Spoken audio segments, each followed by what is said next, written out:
kids of Key West, Florida, there was nothing scarier than a monster matinee. Lawrence Wolfe, the master of movie horror, exterminates you with Matt. The story of Matt is based on scientific fact, on theories that have appeared in national magazines. But in the fall of 1962, a series of offensive missile sites is now in preparation on the island of Cuba. they got the biggest scare of all. They're gonna bomb us? The country is on red alert. And what a perfect time to open a new horror movie. That'd be the best show to take a girl to. The whole world's gonna blow up anyway, so we should just do whatever we want. You know, last guy she went out with in reform school. He did teach me a lot. What about? About my body. Think if the bomb were about to fall, she'd do it with me? Wait till you see the feelers on this thing. 1, 2, 1, 2, 3, 4. Some of it's stage lighting, some of it's magic show stuff. But the big studios, none of them have anything like it. You never, ever turn one above 6. This is it! From Joe Dante, director of Gremlins, You see what he's putting back? The showmanship. The bombs are falling! You think this is some kind of picnic for me? I'm still concerned about that bomb thing. Little question of taste. No, but your younger patrons, you could have some seat wetness. John Goodman, I love this business. Matinee. Man, I've seen this twice.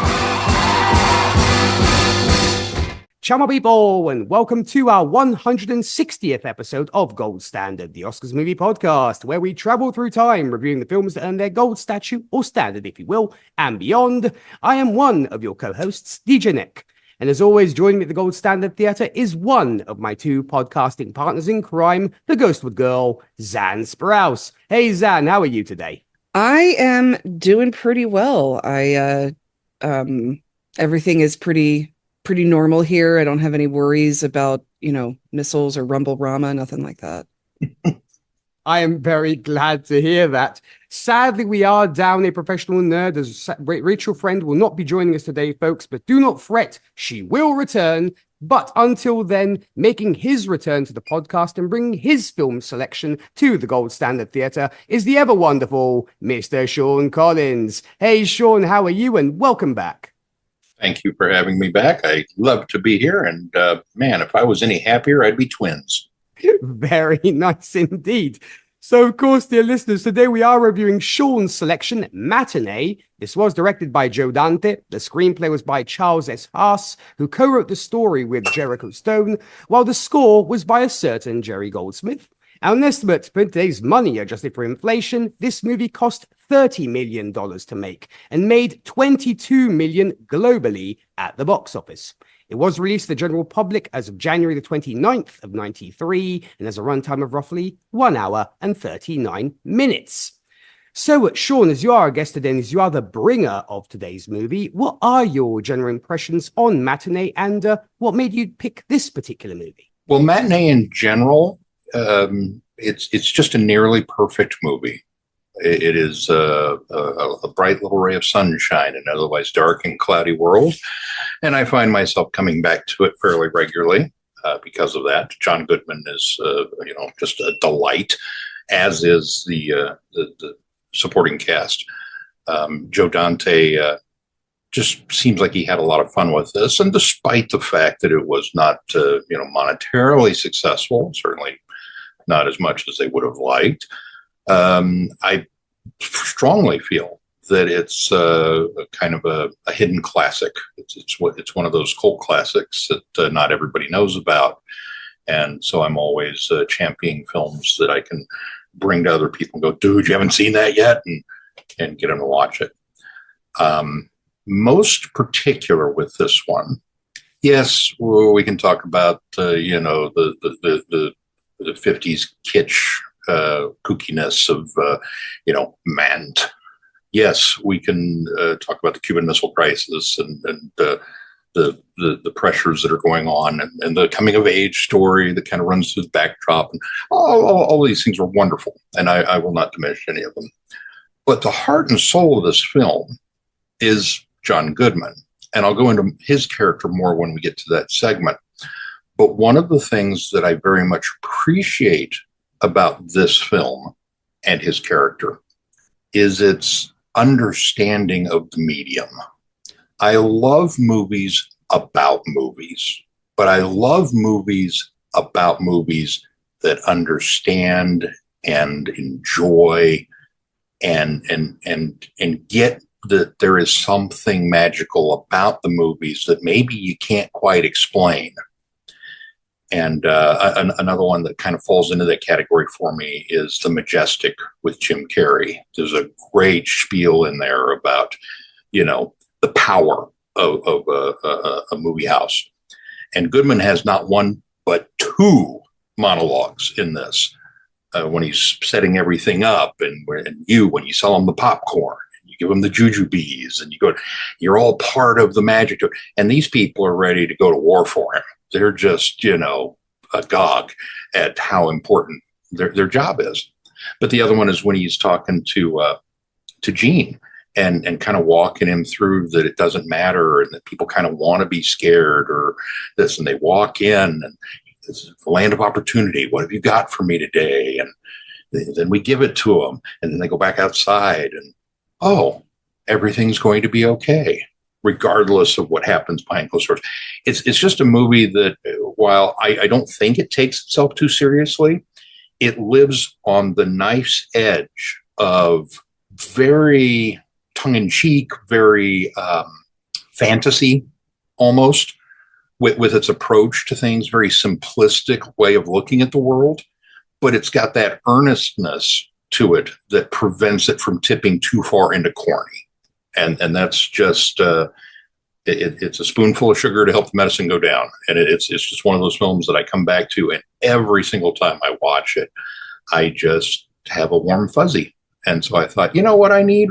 I need this right now. The world kind of sucks. It's a bit of a dumpster fire, and if I'm going to go on this podcast and be all serious and talk film analysis, I want to talk about something warm and fuzzy. So that's it. And that brilliantly described for sure. And I will personally say this was the first time I sat down to watch this. I'm actually very grateful to you for bringing this to the Gold Standard Theatre. One of the great things about having, returning guest co-hosts and guest co-hosts for that matter, is that we get to explore all the corners of the cinematic universe, which is a wonderful thing. And Zan, moving this over to you, I know you're a big fan of this one. So what are your thoughts on general thoughts on Matinee? I am. I love this movie. I love it for all of the reasons Sean already mentioned. I think in general, Joe Dante is an underrated director. And I think this movie is a perfect example of how well he makes movies and how obvious it is that he loves movies and what good work that he can do. And watching this again, I was wondering why it didn't do well at the time. It was 1993. I remember it being out for about 5 minutes in the theaters. And I'll talk more about this when we talk more about Gene.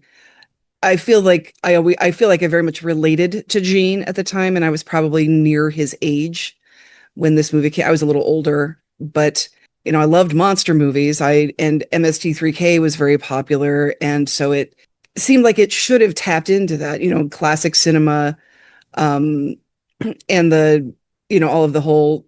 We'll talk more about this when we talk about Lawrence Wolseley's character, the whole showmanship of the William Castle era.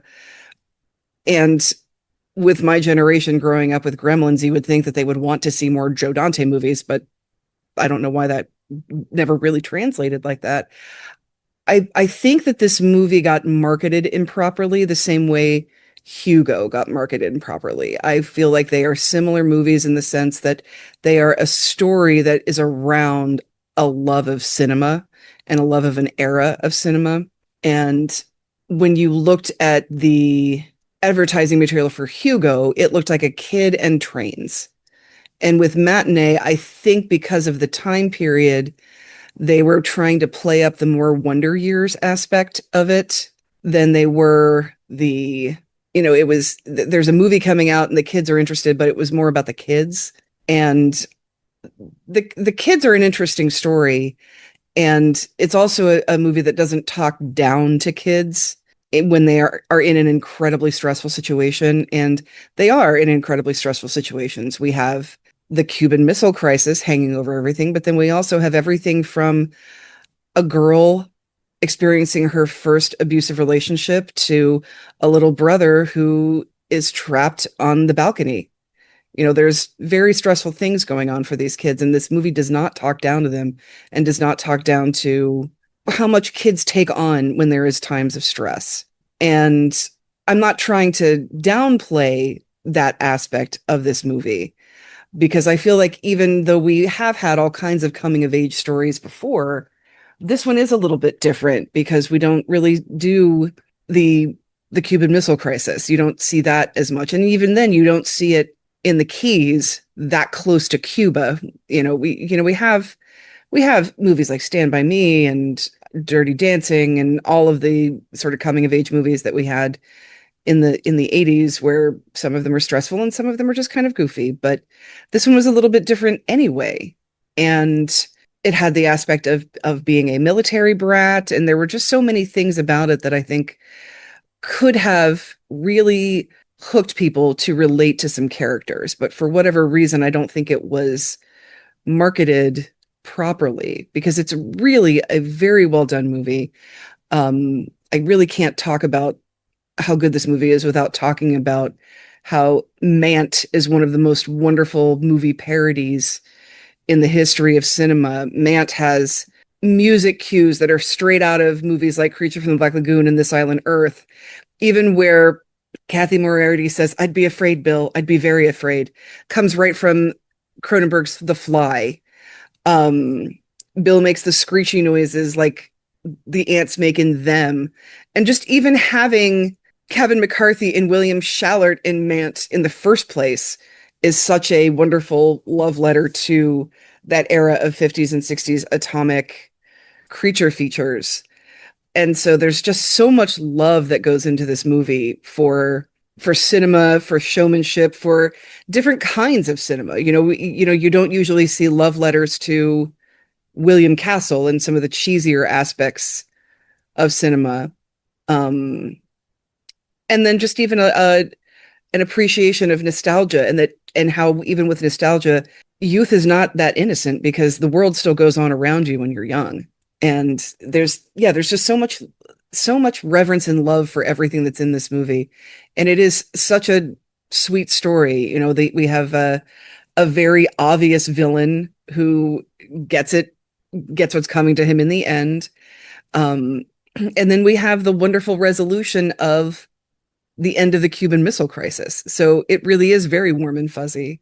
And it is one that I recommend a lot, because it's just, like I said, I think it's extremely underrated. I think it's extremely underplayed even. It's not one of those that failed at the box office, but then played on cable a bazillion times. It just kind of faded away into home video. And so anytime I get a chance to recommend it or sing its praises, I'm happy to take it. I think we're going to be singing quite a few praises today when it comes to this movie, Zam, for sure. And, to piggyback on what both of you just said, I definitely agree. This film very much, and this was the first time I sat down to watch it, it does feel like a love letter to the strange magic of going to the movies. Not simply because it celebrates old monster films and theatrical gimmicks, but because it understands, like you guys were saying, that cinema has always been a place where people willingly suspend disbelief together. It isn't interested in mocking that experience. Instead, it embraces it with warmth and curiosity and just enough irony to keep it grounded. What struck me the most is how effortlessly it balances nostalgia with self-awareness, because it recognizes that the fears and fascinations of an era can become entertainment, and that entertainment in turn can help people process genuine anxiety. The backdrop of looming catastrophe is never treated as mere decoration. It is woven into the story as a reminder that escapism isn't always about denial. Sometimes it's a way of confronting uncertainty from a safe distance, wrapped in spectacle and laughter. There is also, I think, a quiet affection for the rituals of movie-going itself. The anticipation before the lights dim, the collective gasps, the laughter, the applause, the feeling that for a couple of hours, strangers become an audience with a shared emotional rhythm. And I think the film suggests that these moments are just as important as whatever is happening on the screen. What I appreciated the most is the movie's generosity, because it refuses to sneer at low-budget horror, sensational marketing, or audiences eager to be thrilled. Instead, it sees value in all of it. Imagination is treated as something noble rather than childish. An illusion becomes a craft worthy of admiration, not because it's real, but because it creates genuine emotions. So ultimately, Matinee left me with the sense that cinema is a peculiar kind of time machine. It preserves not only old stories, but the hopes, the fears, the fashions, and dreams of the people who once gathered in dark theaters to watch them. And I think it reminds us that even the silliest creature feature can carry a surprising amount of humanity beneath the rubber suits and painted backdrops. And I think that's why this movie has endured, because it understands that movies are never just about what's projected onto the screen. They're about the people watching the era they inhabit and the fleeting moment when fiction feels just real enough to matter. So I absolutely loved this film. And once again, I'm so glad that Sean brought it to my attention because, of course, Zan was already familiar with this one. So cheers for this one, Sean. So let's get to our characters on the board, starting with our Hollywood producer and his girlfriend. We have, of course, the aforementioned John Goodman as Lawrence Wolsey and Kathy Moriarty as Ruth Corday. So, Zan, starting with you, what did you make of Lawrence and Kathy? Or Ruth, rather. Yes, these two are perfect. And I think John Goodman, thanks to being on a long-running sitcom and thanks to his roles in Coen Brothers movies, I think he definitely gets some recognition that he deserves. He's in my all-time favorite movie called True Stories, which is also another movie that doesn't get seen a lot. So he can do anything. He can be quirky. He can be a villain. He can be anything. He can be hilarious. Kathy Moriarty, on the other hand, I think she is wildly underrated. She's always wonderful in whatever she's in, and she seems to be in a lot of movies that I think are underrated, like this one, But I'm a Cheerleader, Soap Dish. Those are all very underrated comedies that she's just brilliant in, and I feel like she is almost a second generation Mary Warnoff, because she can be a love interest, but she can also be very harsh and very badass. So they sort of remind me of each other a little bit. And even these two characters would sort of put me in mind of an old Amazing Stories episode where Mary Warnoff and her longtime collaborator Paul Bartel did something called The Secret Cinema, where they were they were producing this thing. So I think they just do both fantastic performances. I'll talk more about Ruth first because I'm going to talk about Lawrence for a long time. I feel like she is such a perfect example of how, when you do make B movies, everybody wears several hats. She's stars in the movie, but she's the nurse at the movie theater, and she's helping build the props. This is not if you've seen Ed Wood, you can see that everybody picks up a hammer when they need to. But that doesn't mean she's still not every bit as, beautiful and glamorous as our favorite B movie stars always tried to be. She's still very Hollywood and still very, stands out in the small towns that she's in. And, it's just fun watching her and, the cynicism about what they're making, because they know that they're making not great movies, but they know they're making fantastic entertainment. And the support she gives to Lawrence, but also the crap she gives to Lawrence as well, because these are B movies and we're making B movie money here. And unless you're making a lot of B movies, B movie money doesn't go terribly far a lot of the time. So, I love watching Kathy Moriarty also act as her character, but then act in Mant as well, because you can see her go from like good acting to pretend bad acting, which is always wonderful to watch. She's so perfect in that. And she just 100% understood the assignment. Both Ruth and Kathy Moriarty, I think. They both know what they were doing there and what their roles were. And I think that as much as I love a lot of those atomic age creature features, I love those.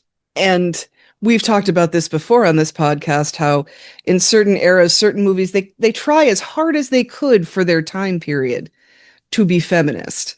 There's always, like, even in The Creature from the Black Lagoon, it's like she's also a scientist, but she's also going to get married to one of them, or she's a scientist, but her dad is too. Those little things. And so seeing her off screen and definitely being, this is his dream, and he's the motivation, I think, for the showmanship machine that is, Woolsey Pictures. A lot of the brains are her as well. And I think this movie does a good job of sort of quietly showing us some things just by showing us how things work with people. And she's definitely not just a screamer in these movies. She is incredibly necessary to this production of everything. And it's also a good example of, you just keep friends around you that you make believe in your dream with you, and you can do pretty much anything. And you see that with her, and also with the characters that Dick Miller and John Sayles play.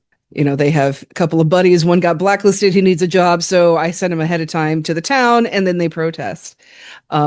Which again is an adorable thing that is an aspect of Joe Dante movies. Joe Dante and John Sayles, John Sayles wrote The Howling, and he wrote Piranha. And so they've worked together before. Dick Miller is in every single Joe Dante feature film. At least he was up until he passed. I don't know what, that's so yeah, every movie that he ever did, Joe Dante wanted Dick Miller for because of knowing him from monster movies, which is amazing. And it's almost, when you sort of see the cast of this movie, you can sort of see Joe Dante a little bit in the Lawrence Woolsey character himself, even though Lawrence Woolsey is very obviously William Castle. William Castle from House on Haunted Hill, 13 Ghosts. 13 Ghosts, by the way, which features Margaret Hamilton from The Wizard of Oz. And when he talks about a ghost coming out over the audience, that's what they're referencing at the very end of the movie. That's what they're referencing. He's very, he looks like William Castle. He smokes a cigar like William Castle. He's very obviously William Castle. But I think Joe Dante does work to make this character unique and more reminiscent of William Castle than anything else. And I think put a little bit of himself in it. John Goodman, again, talk about understanding the assignment. I think everybody who was in this movie probably had an affinity for these B movie pictures, because first of all, a lot of them made those B movie pictures. And but yeah, he absolutely understands what he's doing here. And again, he's going to town with his fancy car, and he's all dressed up and really boastfully talking about his amazing new production. And based on scientific fact, published in national magazines. I love that, where he just quickly moves magazines across the screen. He's such an amazing showman, this character. But again, he's also the one rolling his sleeves up. He's installing everything. He's going to these towns for these premieres because he's installing the stuff. He owns it all. He's gonna disassemble it and take it to the next theater. This is a grassroots campaign for these movies with this guy. And John Goodman he's so good, and I love him so much that I love how much he believes in what he's doing. He believes in these bad movies. And again, there are a lot of things in this movie I relate to, that these bad movies are bringing an entire town together. These movies sell out. This was for as crazy as it was, this was these kids' first date. This movie got somebody, Starkweather. I love that his name is Starkweather, by the way. This movie showed the whole town, and And Sherry, what Starkweather really was like, and he goes to jail. Like this movie, because he goes crazy working for Woolsey and turns up the equipment too loud and tries to kidnap somebody while in a mant suit. He's going to go to jail. Like everything that, all of the great outcomes, and then Sherry and Stan get to be together. Like all of the great outcomes from this movie come from what happens in this theater. I mean, of course, aside from the Cuban Missile Crisis ending, but everyone has this great time. And you even have this wonderful political discussion between, the parents. It's like, yeah, this movie is terrible, but they can't tell us what to not watch. You have those, everybody's sort of talking, everybody's coming together for these bad movies.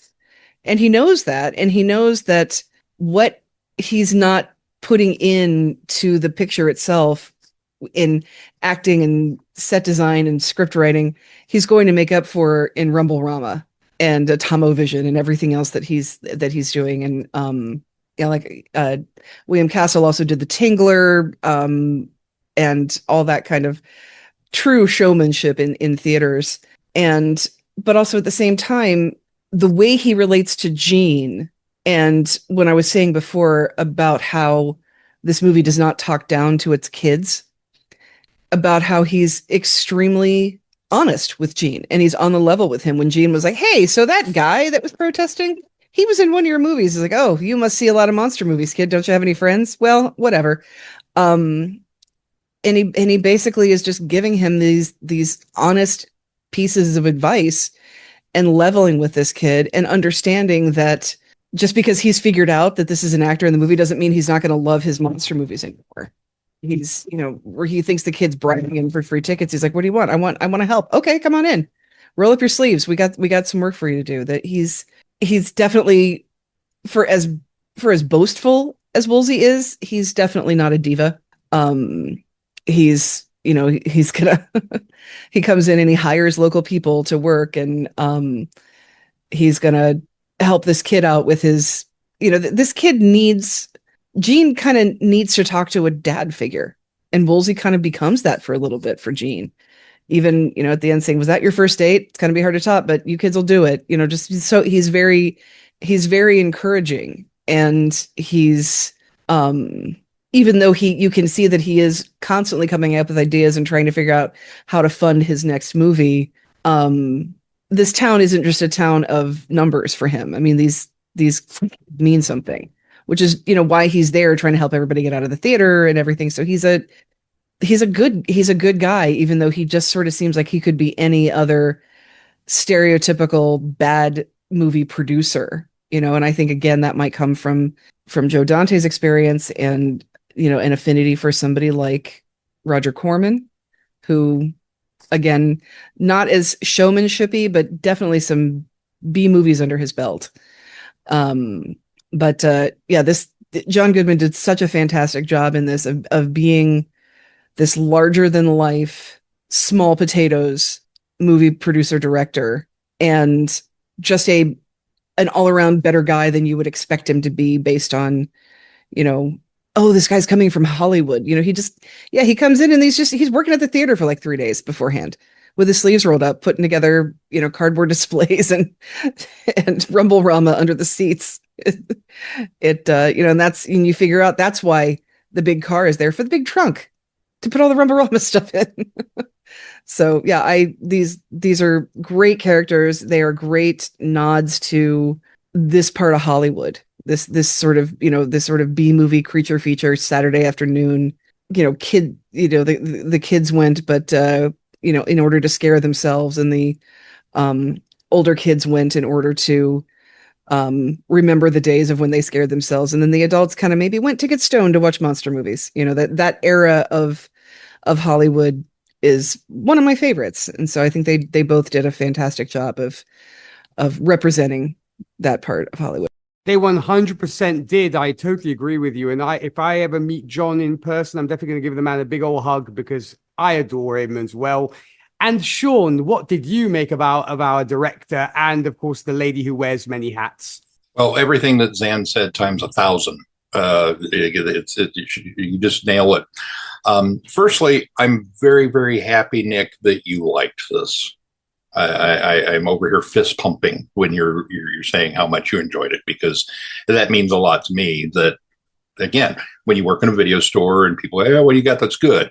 and you pull something like this off the shelf and you go, "Just trust me, try it," and then they come back and go, "Yeah, that was really good." That's a yeah, okay. That makes all the early mornings and late nights and arguing over late fees, and just that makes it all worthwhile. So I'm glad you liked it.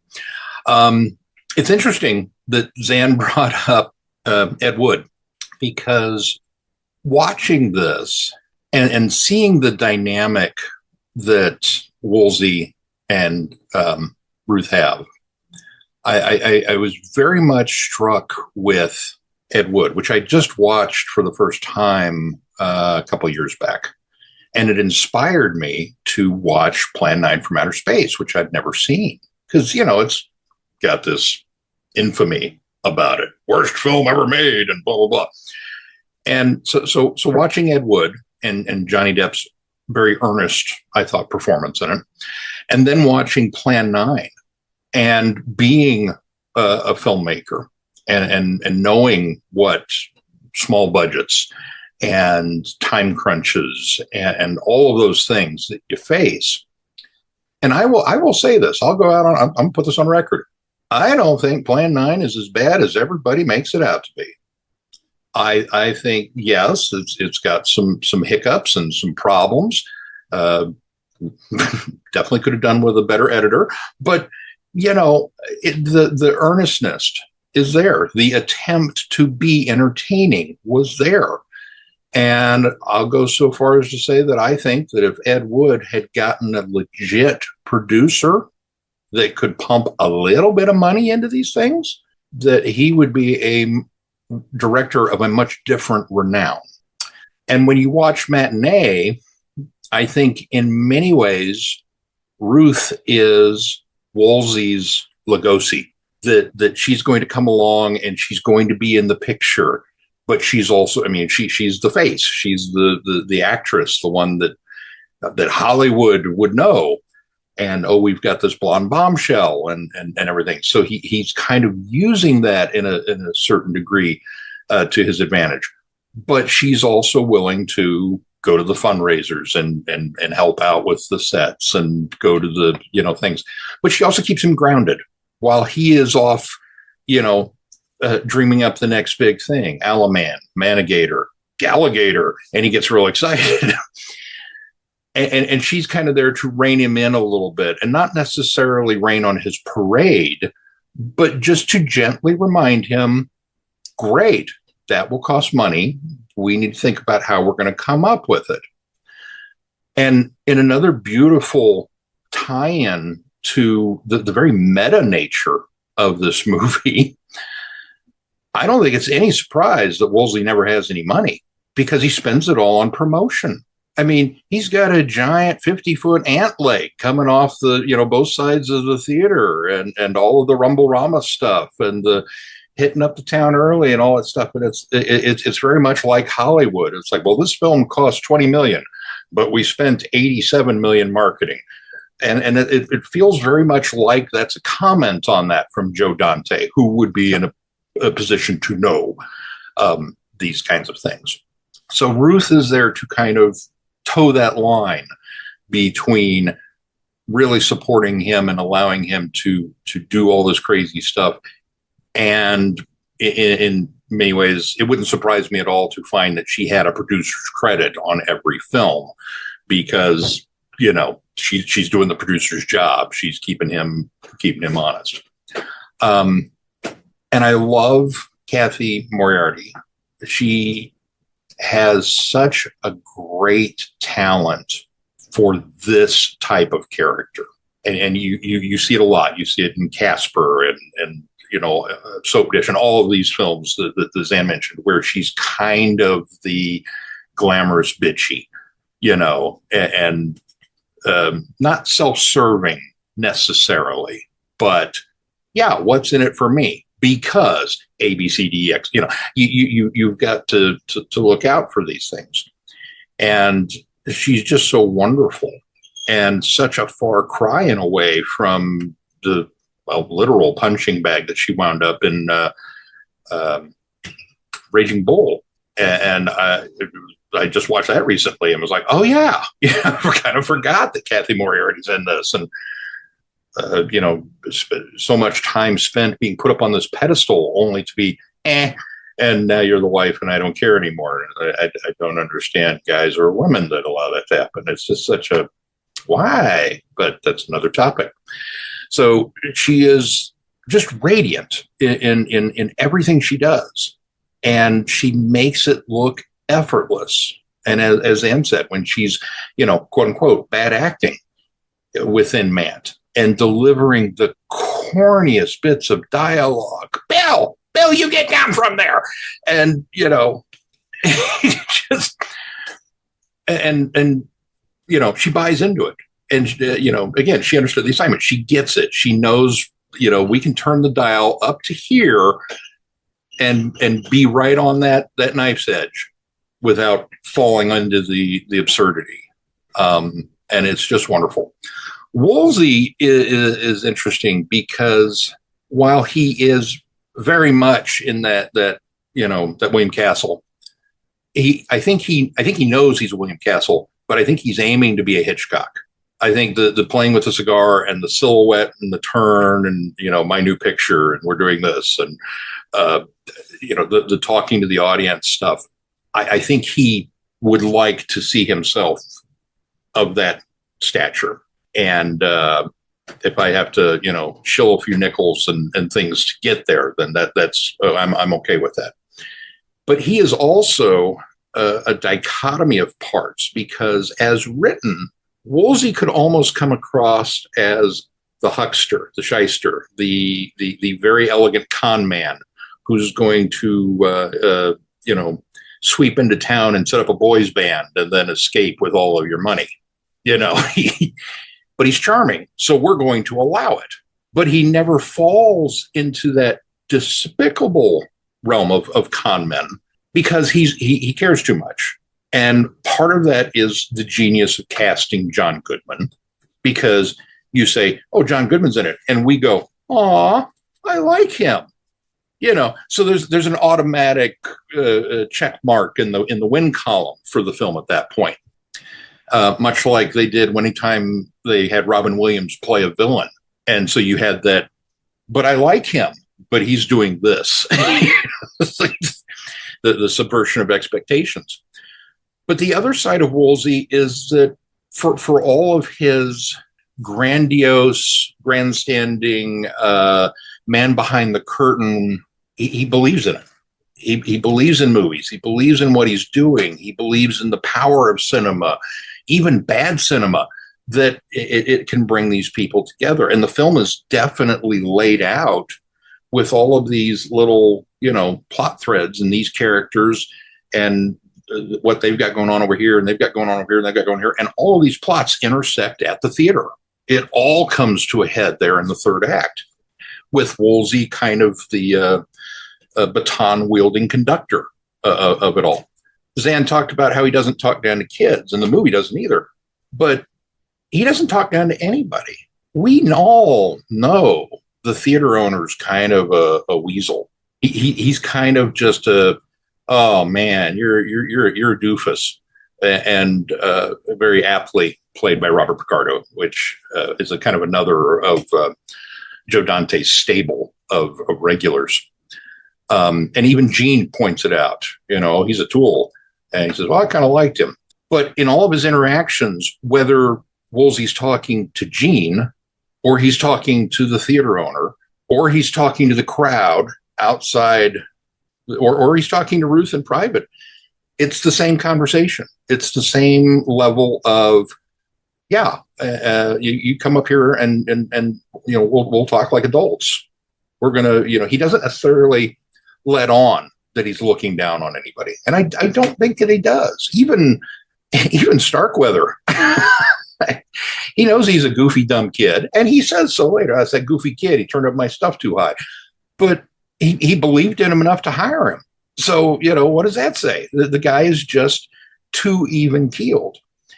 And it's that kind of earnestness that the character has that John Goodman taps into that, again, prevents it from going over the edge into the absurdity, and just keeps it right there in this is the zone.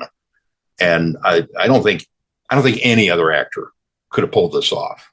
I think if you'd gotten a Bill Murray, there would have been more winking and nudging, at the audience, and probably a little more mean-spirited jokes at some of the characters. If you'd have gotten, anybody, take your pick. I don't care who it is. There would have been a different movie made than what we got. And what we got is just perfection. It is so well done. But Woolsey is such a kind of a lovable scamp because of his earnestness, because he believes in it, because of the truth in his nature, that I would hop in the van and follow this guy to the next town and be installing Rumble-Ramas for the rest of my life, because he gets it, and I'm here for it. So I 100% agree. I think the man is in the business for the right reasons. Very well said, Sean. And to piggyback off what you were just saying, I think Lawrence is one of those rare cinematic figures who could easily have been written as a con artist or an object of ridicule. Yet, like you were saying, the film treats him with remarkable affection because, of course, it does help. It is John Goodman. He is a showman, I think, in the purest sense, because he knows that fear can be entertaining, that audiences want to be amazed, and that presentation can be every bit as important as the film itself. And I think there's something almost old-fashioned about his philosophy. He isn't selling deception so much as an experience. He wants people to leave the theater with stories they'll tell for years, which I hope is what most filmmakers want to do. What I think makes him compelling is that beneath the flamboyant salesmanship, there's genuine integrity. He understands the line between playful illusions and exploitation, and when reality becomes more frightening than anything he could stage, and his priorities shift accordingly. That small moral core, I think, keeps him from becoming a caricature.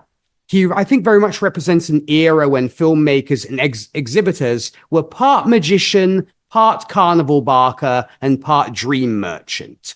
Whereas Ruth has the air of someone who's been in the business long enough to see through all of its illusions. If Lawrence is still energized by the magic of putting on a show, Ruth often feels as though she's already peeked behind the curtain 1,000 times. There's a dry wit and emotional distance to her that suggests she's become somewhat cynical about it, but not, in a negative way. She's become somewhat jaded by the routines of promotion and celebrity and low-budget filmmaking. What I think makes her interesting is that her cynicism is not bitter. It's seasoned. She knows that publicity is manufactured, that audiences can be manipulated, and that much of the glamour surrounding the industry is performance. She's very much practical where Woolsey is idealistic. He dreams up the next spectacle. She understands the mechanics that make the spectacle possible. And I think that contrast makes their partnership richer. Lawrence genuinely believes in the emotional power of showmanship. Ruth, meanwhile, often behaves like someone who has stopped believing in the fantasy itself, but still appreciates the craft behind it. She'll play her part because she's a professional, not because she's swept away by the illusion. And I also think there's a hint of melancholy in her characterization. You get the impression that she's lived through enough productions, enough publicity tours, and enough disappointments that she's learned to protect herself with a layer of irony. Yet that doesn't mean that she's heartless. Every now and then you can glimpse flashes of warmth beneath the world-weary exterior, and those moments are more affecting precisely because they're so understated. So I guess in a way, Ruth and Lawrence represent two different relationships with cinema itself. Lawrence is the eternal enthusiast, convinced that movies can still astonish people if presented with enough flair. Ruth is the veteran who knows every trick in the book and no longer mistakes illusion for reality.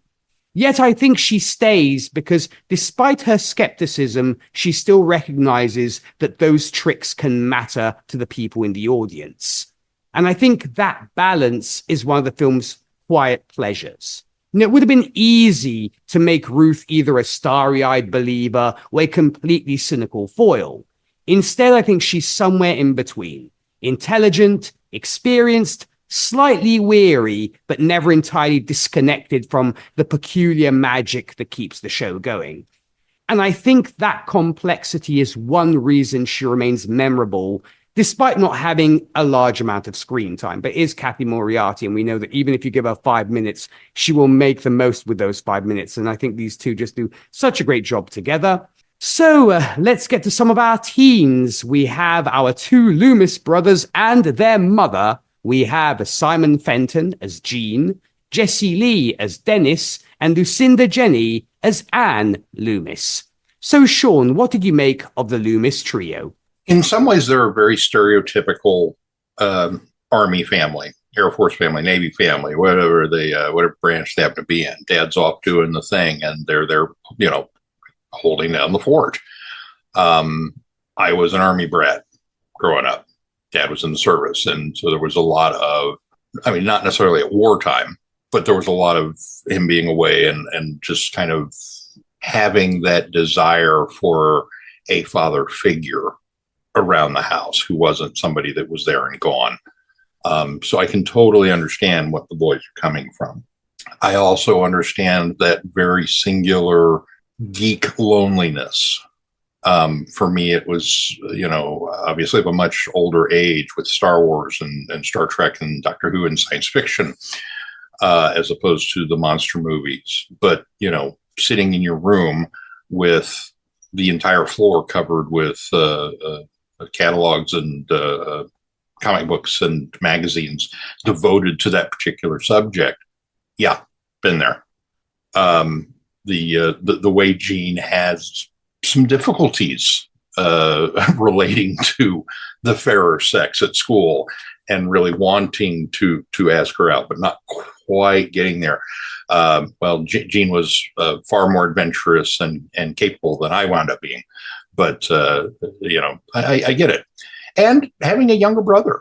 My brother, Eric, is 6 years younger than I am. And so there was a lot of tagging along. And I don't want to say babysitting, but, where are you going? Take your brother with you. And I didn't know. We were apparently latchkey kids that, mom worked second shift.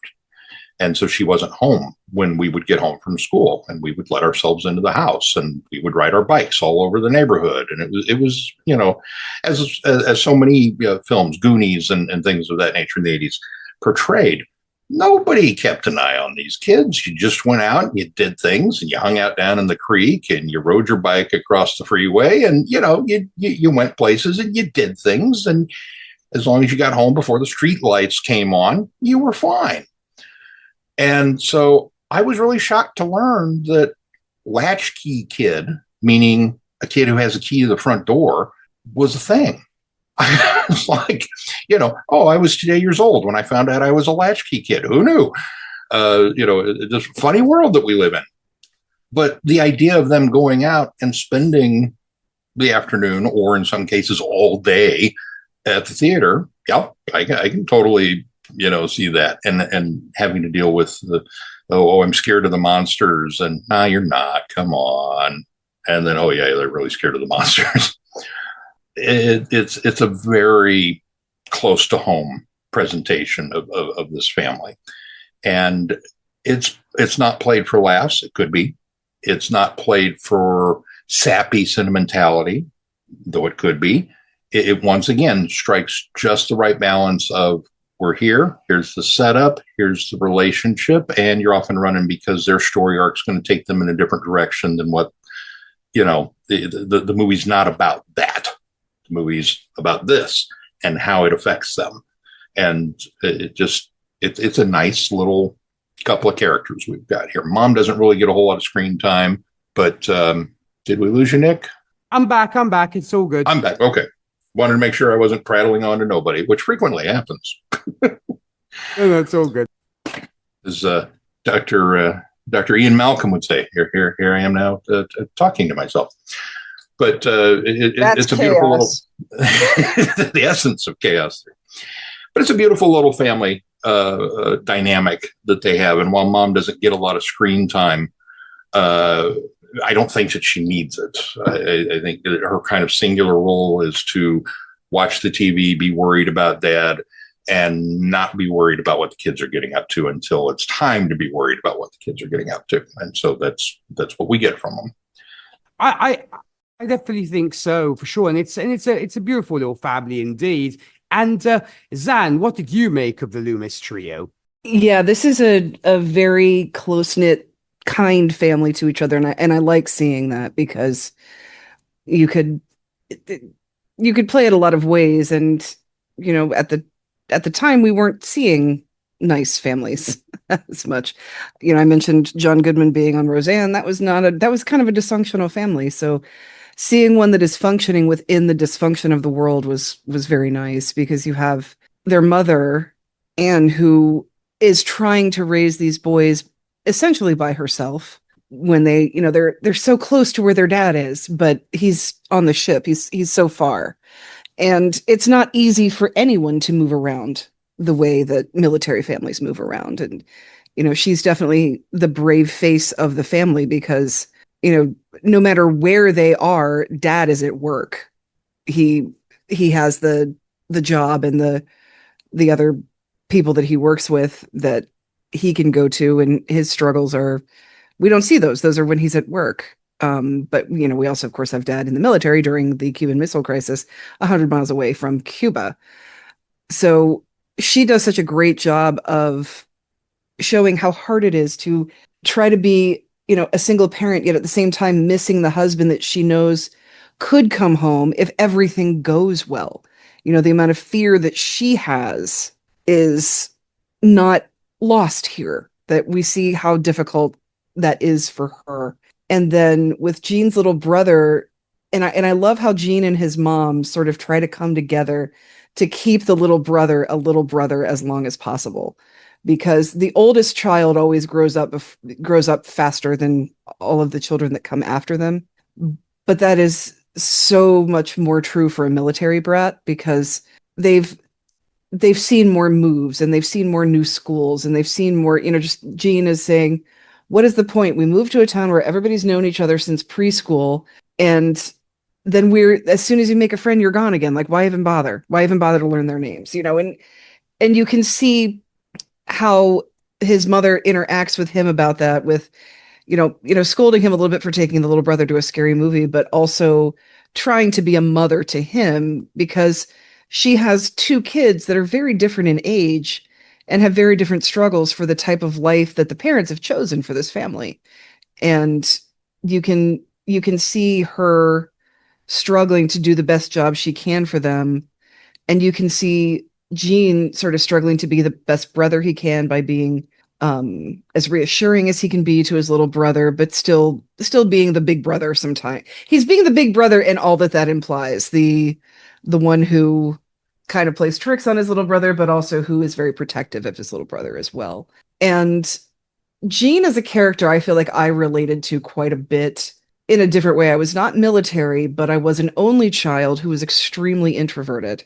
And a lot of the time when I wasn't good at making friends, or I wasn't good at initiating social things, movies were my friends. And just like Gene, when you get me started on something, I will talk your ear off about it. It's something I'm interested in. And, I was the kid with the encyclopedic knowledge. I still am that kid, but nobody needs me anymore. We have Google. We don't have to ask Zan. She'll know. That's not a thing as much as it used to be. But yeah, he's really into these monster movies. So when he, is hanging out with the kids at school and they start, he's like, that's a different guy. And it's this movie. And everybody's sort of like, wow, okay. A lot about movies. They're sort of weirded out by it, but they're also kind of impressed at the same time. A best case scenario for encyclopedic knowledge of your favorite stuff. And yeah, he's the movie does a good job of playing into the stereotype of how military kids are usually more mature than the other kids are, but in a way that is not isn't stale. I mean, you sort of see why Gene has other things on his mind than some of these other kids. He has had to change, he has had to move, he has had to put himself out there more.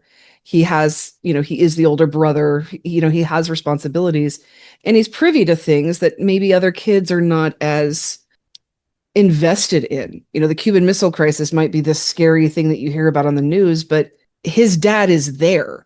And so he's much closer to all of it. And so even when he's, trying to talk to girls and everything, and this is in the comment I'm about to make is in no way, shape, or form meant to say anything terrible about Sherry Kelly Martin's character, because Kelly Martin does a fantastic job in this as well. Jean, Sherry is like the cute girl with the perfect pink dress and the perfect 60s hair and everything like that. But Sandra's the one who's interested in the truth and what's really going on. And so he seems to have a little bit more substance to him as a person. I mean, we do learn later that Sherry is learning a lot about herself, and there is a lot more substance to her than what Stan originally knows about her. Just even from her being interested in Coral, she's not just the pretty girl at school, but just what he notices has a little more substance, I think, when he notices Sandra, and just the two of them and their very earnest and serious conversation about how they're the only people left in the world, and therefore they're going to have to repopulate it. So I guess we should start making out now. Like, there's just something so adorable about the two of them when they're in the bomb shelter, trying to be, the adults ahead of their time that they're thinking that the bombs have made them face, basically. But even when he is, talking to Woolsey and saying, "Hey, I noticed that the guy at the protest was this guy who's in your movies. What's up with that?" And Woolsey's like, "What do you want, kid?" Like, thinking he's gonna blackmail him or bribe him, but he's like, "No, I want to help. I want to be a part of this."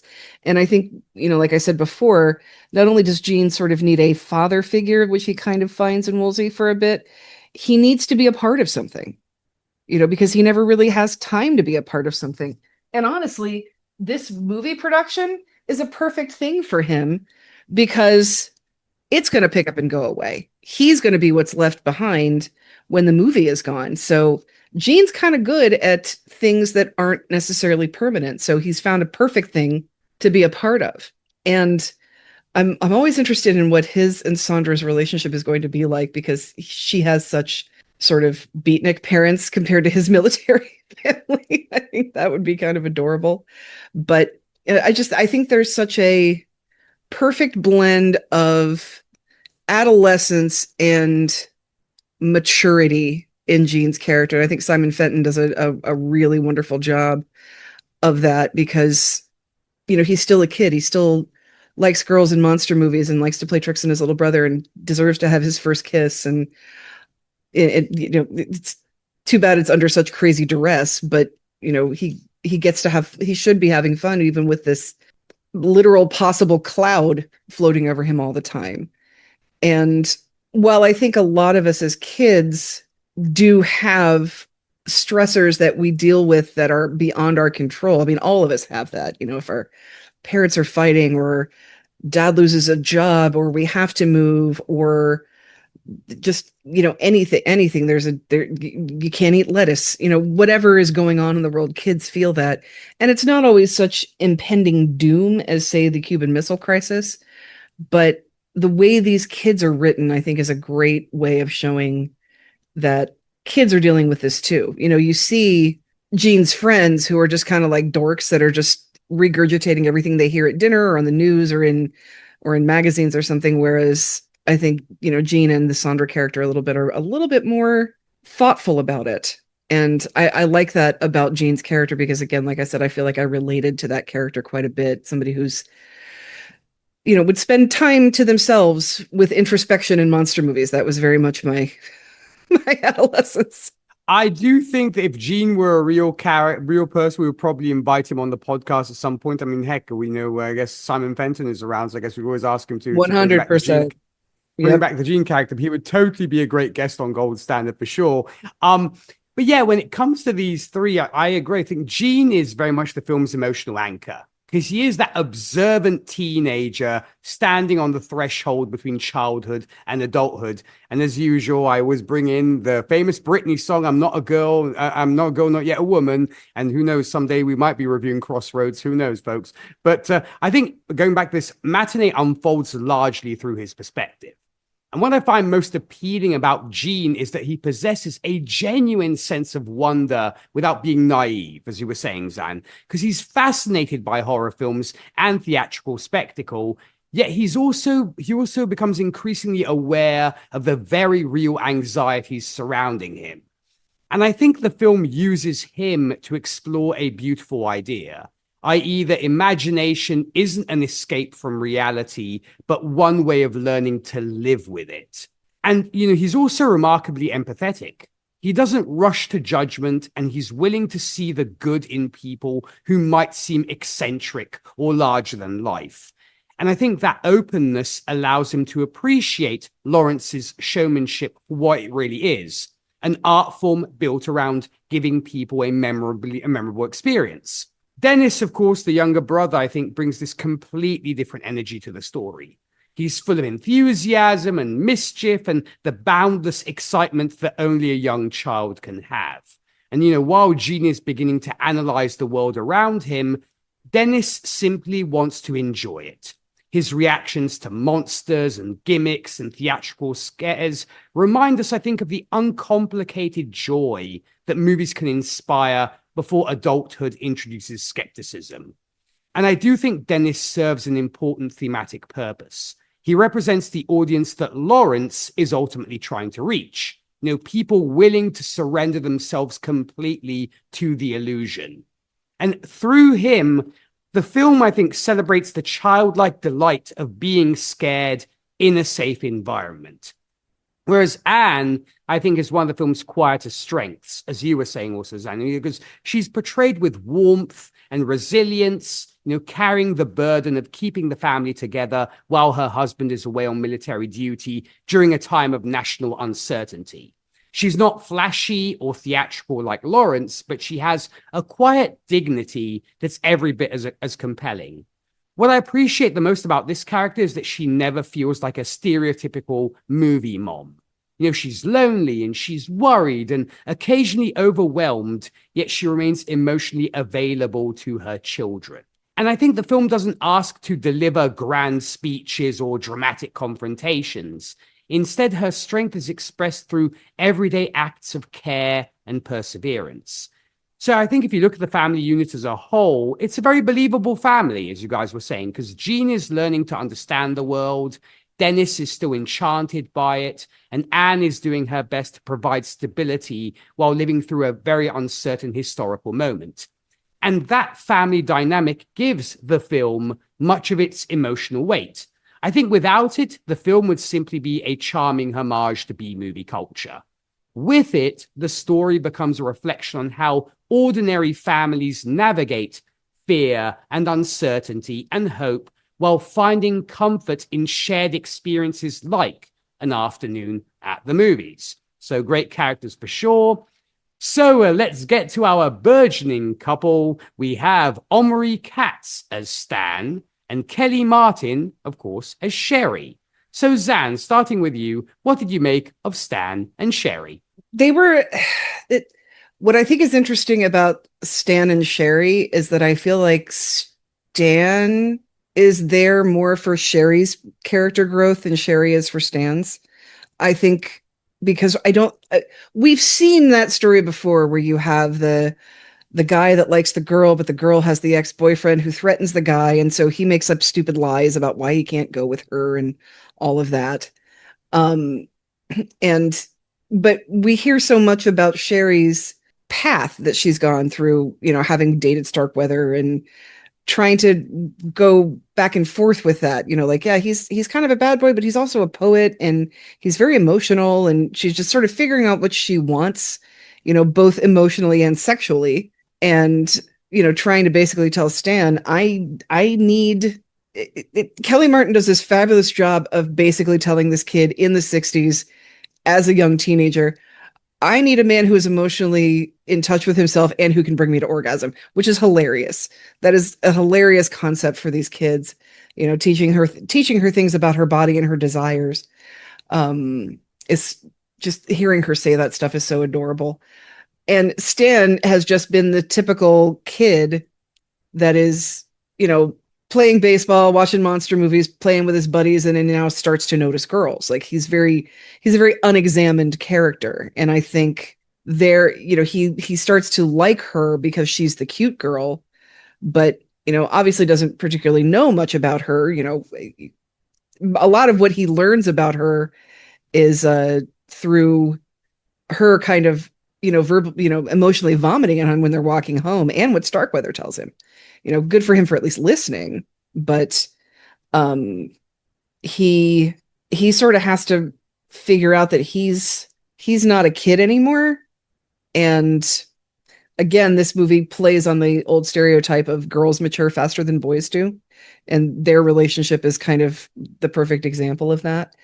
But the main thing that I think can be taken from their story is, it, like I said, it goes in a very stereotypical way where, they run into each other at the theater and she's mad at him for lying. And then Jean tries to wingman for Stan and, talk her into giving him a second chance.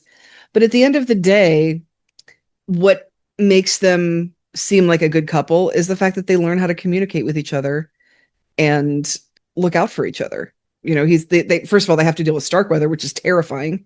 He's scary because he is this really dangerous, abusive ex-boyfriend.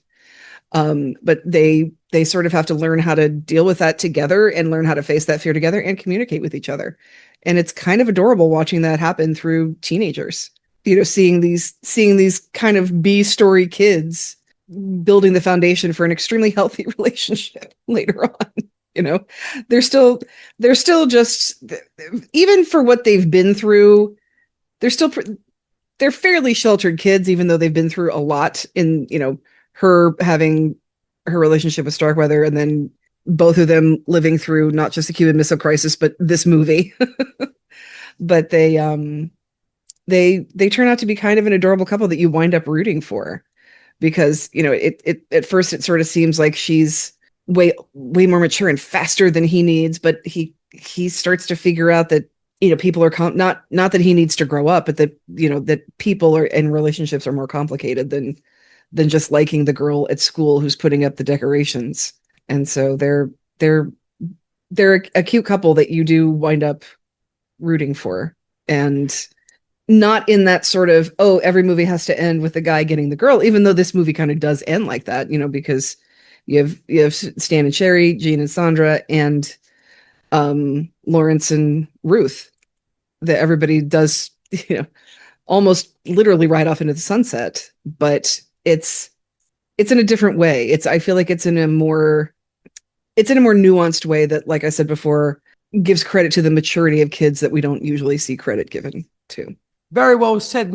As you were talking, of course, we'll talk about Starkweather later on during the course of this podcast, but as you were talking about, especially Stan and Sherry's relationship, like, on another Earth, this movie was written by Stephen King, and things got really, really messy. But that's right. Right. I can only imagine Starkweather being written by Stephen King and this whole movie being a King film. Well, I'm sure there's no coincidence that his name is Starkweather. Exactly. And Sean, what did you make of Stan and Sherry? Stan and Sherry are kind of set up to be that very stereotypical love interest. Like, oh, we got to have a love interest in the movie. Let's do this. And it definitely starts off that way with the trappings and the abusive boyfriend and things. But it succeeds I think largely based on the writing, which, again, the adults don't talk down to the kids, and the kids don't talk necessarily at a kid level. They're almost Peanuts characters because they're discussing very large weight of the world things and sexuality and things that would normally be above their station.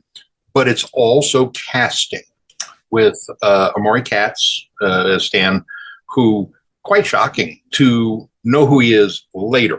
He's from Hocus Pocus.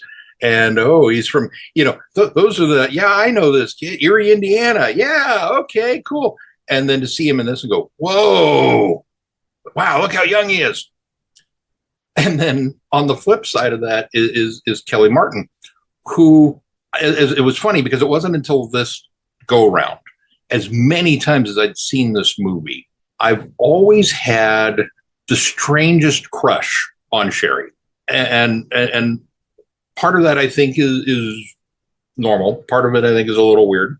But there was just something about Sherry that it's like, if I had a type, this would be it.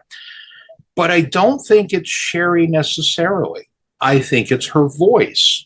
It was this go around with this film that I looked up Kelly Martin and what else has Kelly Martin done? And she's the voice of Roxanne in a Goofy movie. And all of a sudden, the cosmic tumbler, to borrow a line from Stephen King, clicked into place. And I went, oh, that explains it.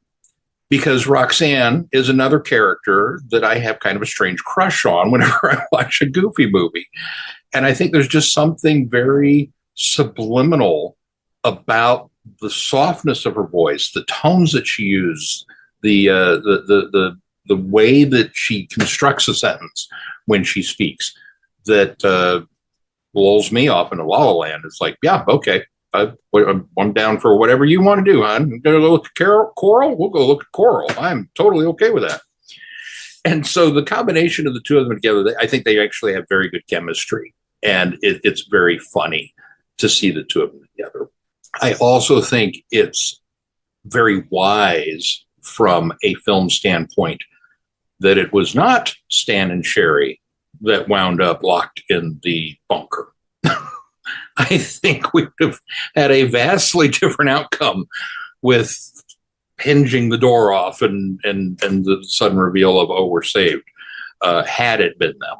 But I love their relationship. I love that they fill these roles and that the movie allows us to kind of go along thinking it's this stereotypical thing. And then it isn't. And it becomes something a little different and a little deeper and a little more meaningful, only to circle back around with Starkweather and suddenly damsel in distress. And well, yeah, it is that relationship. We have to go save her. And so I love that it subverts my expectations just enough. And then we kind of flow back into the river from whence we came. Very well said. And see, don't feel weird, Sean, because I feel exactly the way you do when you were talking about Kelly Martin. And I'm like, can we have Kelly Martin do some audiobooks, please? Because she does have such, I guess, as to quote Terry Pratchett, a voice that you can stroke. And that's how beautiful her voice is. These two are very interesting, I think, because they represent another side of the teenage world in the film. You know, the social, the romantic, and slightly awkward reality that exists alongside all the movie excitement. Stan very much feels like a very recognizable kind of adolescent figure. You know, he has a certain confidence and the desire to appear more worldly than he probably is. You know, he's not dealing with the larger questions of fear and uncertainty in the same way Gene is. Instead, he's focused on the immediate concerns of being young, which means fitting in, impressing people, and figuring out where he stands among his peers. I think that makes him a good contrast to Gene, who is more introspective and emotionally observant. You know, Stan is more concerned with navigating the present moment. And what I like about him is that he isn't written as a simple comic sidekick or a stereotypical teenage rival. He has his own insecurities and his own way of making sense of things. He represents the everyday teenage experience that continues even when history feels overwhelming. The world may be on edge, but teenagers are still worrying about friendships and reputation and relationships.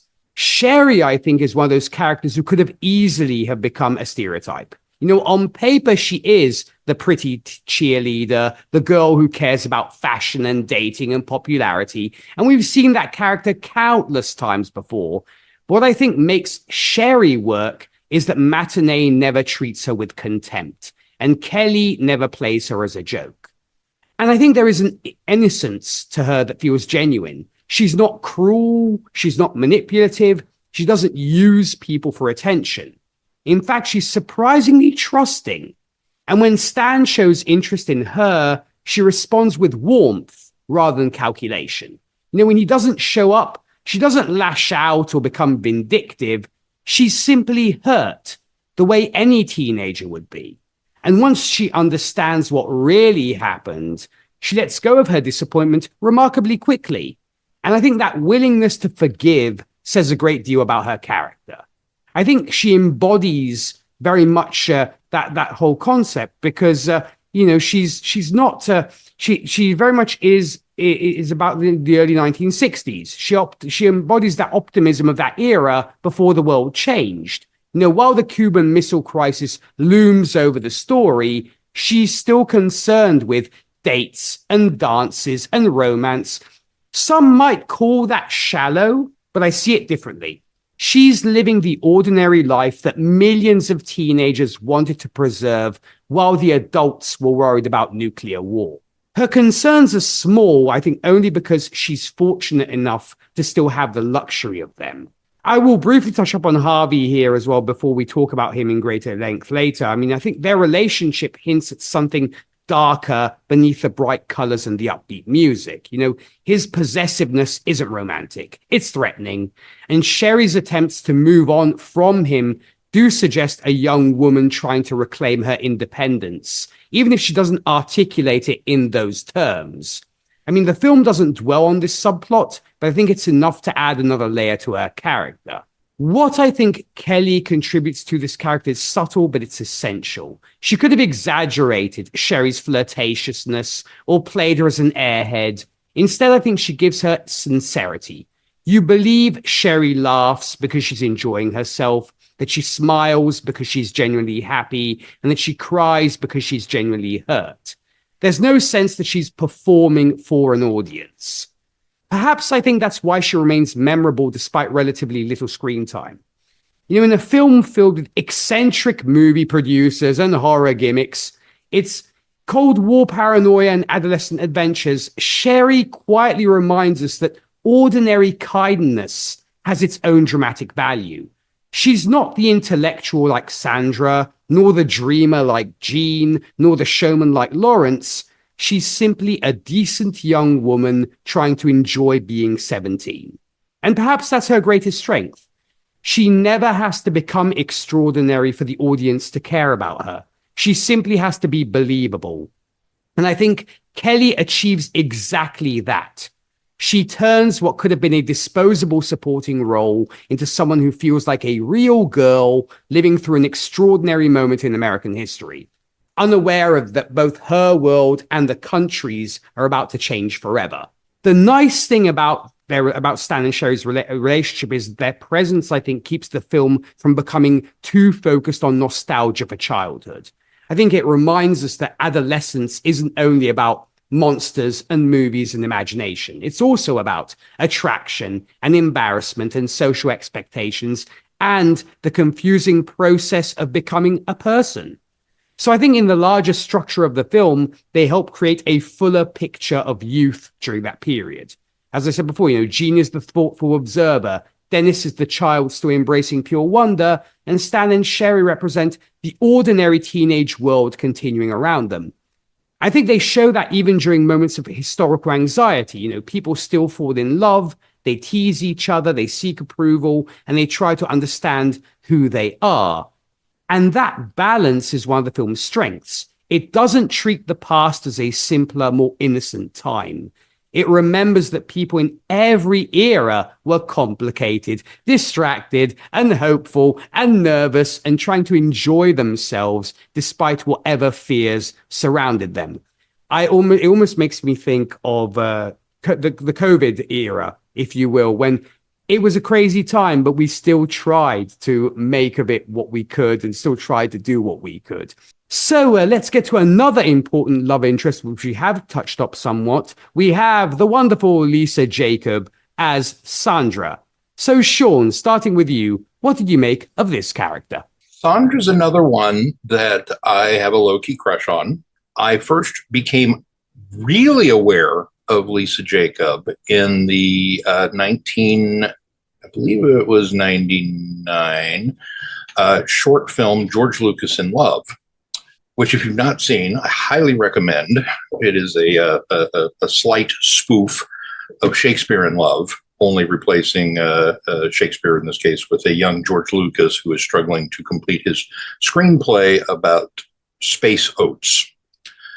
And Lisa Jacob is Marion, who is becomes his muse in crafting the Star Warsian story. Whip smart, cute as a button, and got the Princess Leia due. So what is there not to be crushing on there? It was not until many years later that I realized, oh wait, I've seen Lisa Jacob in everything. That she's the one sister in Independence Day. That she's the older daughter in Mrs. Doubtfire, and so she kind of has that air about her in all of these roles of being a little wiser, beyond her years, and still slightly bemused at whatever situation is going on, whether it is, a supporting role or a starring one that she finds herself in. And so with Sandra, when we are first introduced to the character and she is, fighting the fight and ranting and raving about, putting your head down on the floor and covering it with your hands is not going to protect you from a nuclear bomb, which is something that I don't think we thought about a lot. I'm old enough to remember the occasional bomb drill where we had to get down, or not so much for the bombs. It was mainly more here for tornadoes. But feeling that kinship with a movie character who was like, oh yeah, I know what they're doing. And no, hiding underneath the kindling is not going to help you. Quite in fact, quite the opposite. You're going to ensure that you're going to become roasty. And at first glance, she comes across as a very blatant stereotype. We need an aggressive scouring pad of a character to go up against Jean, somebody that's going to rail against the authority and be the protester and smart beyond her years and can put the teachers in her place so that he will, fall for her. And at that first glance, you would think, no kid is like this. This is a complete fabrication of a writer who got in a little over their head because this is what they wanted. And, there's no basis on a real person here until we meet Sandra's parents. And then suddenly all of that personality clicks into place and you go, oh yeah, she's totally their kid. That, it's one of those wonderful moments that it's very understated. It's very just, here they are. And you kind of go along with it. And if you're not paying attention, you miss it. You wouldn't have any, real understanding of the family dynamic there. But then you see it and you look at them and you're like, of course she's your kid. Of course this is how this works. Of course she's going to be reacting this way because you have been properly indoctrinating her into the BS meter of the world at that point. And so the combination of that element to her character and Lisa Jacobs' wonderful performance of being able to reside in that stereotype, but look out with these kind of seasoned eyes that know better. And it's another one that works. And I think her interactions with Jean take on a different, really a kind of a different tone altogether, because whereas she should have every reason to dismiss him as the military kid, she's genuinely curious about, have my parents indoctrinated me, against something that maybe, that they shouldn't have, did they not understand what's going on? Because Jean is so honest with her and kind of lost and not really sure what he's looking for, but he's captivated by her. He's intrigued by her. I think he's very much a little scared of her, as all men should be. Fellas, this is a firecracker, and you got to watch out for these types, because if you mishandle the firecracker, you lose the fingers. That's rule one of that. And she's just such a powerhouse of a character, and it's great. And then Jean, kind of little lost lamb, comes into her sphere of influence, and okay, so that tilts that, and then it culminates when they get locked in the bunker at the end of the film, and the terror of that. I mean, you think about that the vault door closes, boom, and the locks and the things, and you're cut off. And then you hear, which of course we know is Rumble-Rama. But if you're in that environment, that could sound a lot like a nuke going off, and suddenly realizing that your friends, the family, the brother, the parents, everything's gone. And what now? At this age, and the slow realization. I love that there's no panic, that they keep it internalized. Because again, I think had the kids panicked, suddenly we've moved into a different feeling for this film. And we want them to be scared, but then we want to show that everything's okay. And I think the panic would have taken it into another direction. So they keep that internalized, and very logically in Lisa Jacobs' character, Sandra's case, okay, what do we do now? Well, if this is the case, if we've gotten through this, well, then it's up to us to repopulate the earth. And she's not looking at it as a romantic interlude, which is what would have happened with Stan and Sherry. She's looking at it as, this is my responsibility as a member of the human race, as a member of whatever society we're going to bring forth into the world. And Gene has just enough sense of duty from his father to kind of go, yeah. And again, because he recognizes that she is the alpha in this situation, that he's not pursuing it, he's just going along with it. And it's just, we get all the way up to that point, and then the door comes off. And of course, who levers the door off the hinges? Woolsey, who any other producer would be like, call the fire department, call somebody. I've got a movie premiere to deal with. He is, this is literally the culmination of all of this work is going on upstairs. And instead, he's downstairs with a crowbar and a sledgehammer, and he's rescuing these kids from this fool of a theater owner who decided to drill a hole in the wall and install a bank safe. What's up with that? And, he's rolling up his sleeves again. He's taking care of the job at hand. And it's another humanization moment for him that's great. But their whole relationship is kind of boiled down to that moment of, well, yeah, it's our responsibility. And honestly, between the two, I feel like this relationship probably is going to succeed. Whereas, unfortunately, Stan and Sherry are going to be together for, a couple of years through the rest of high school. And then there will be a breakup and it will probably go badly. And Stan will be he will become a depressed writer who drinks too much while she's off with somebody else on the football team or something. I don't mean to belittle Sherry as being selfish or vapid or any stretch of that imagination, but this relationship, because it comes from a different place than the physical attraction that I think Stan and Sherry share. So I think this is the one that for me feels like it would probably work out in the long run. That's a very interesting theory. I guess if we ever had the sequel, we'd call it Soiree, since we have Matinee here, and guess things may get a little bit darker when it comes to the sequel. Who knows? But in the meantime, Zan, what did you brought her up a few times? So what are your thoughts on Sandra?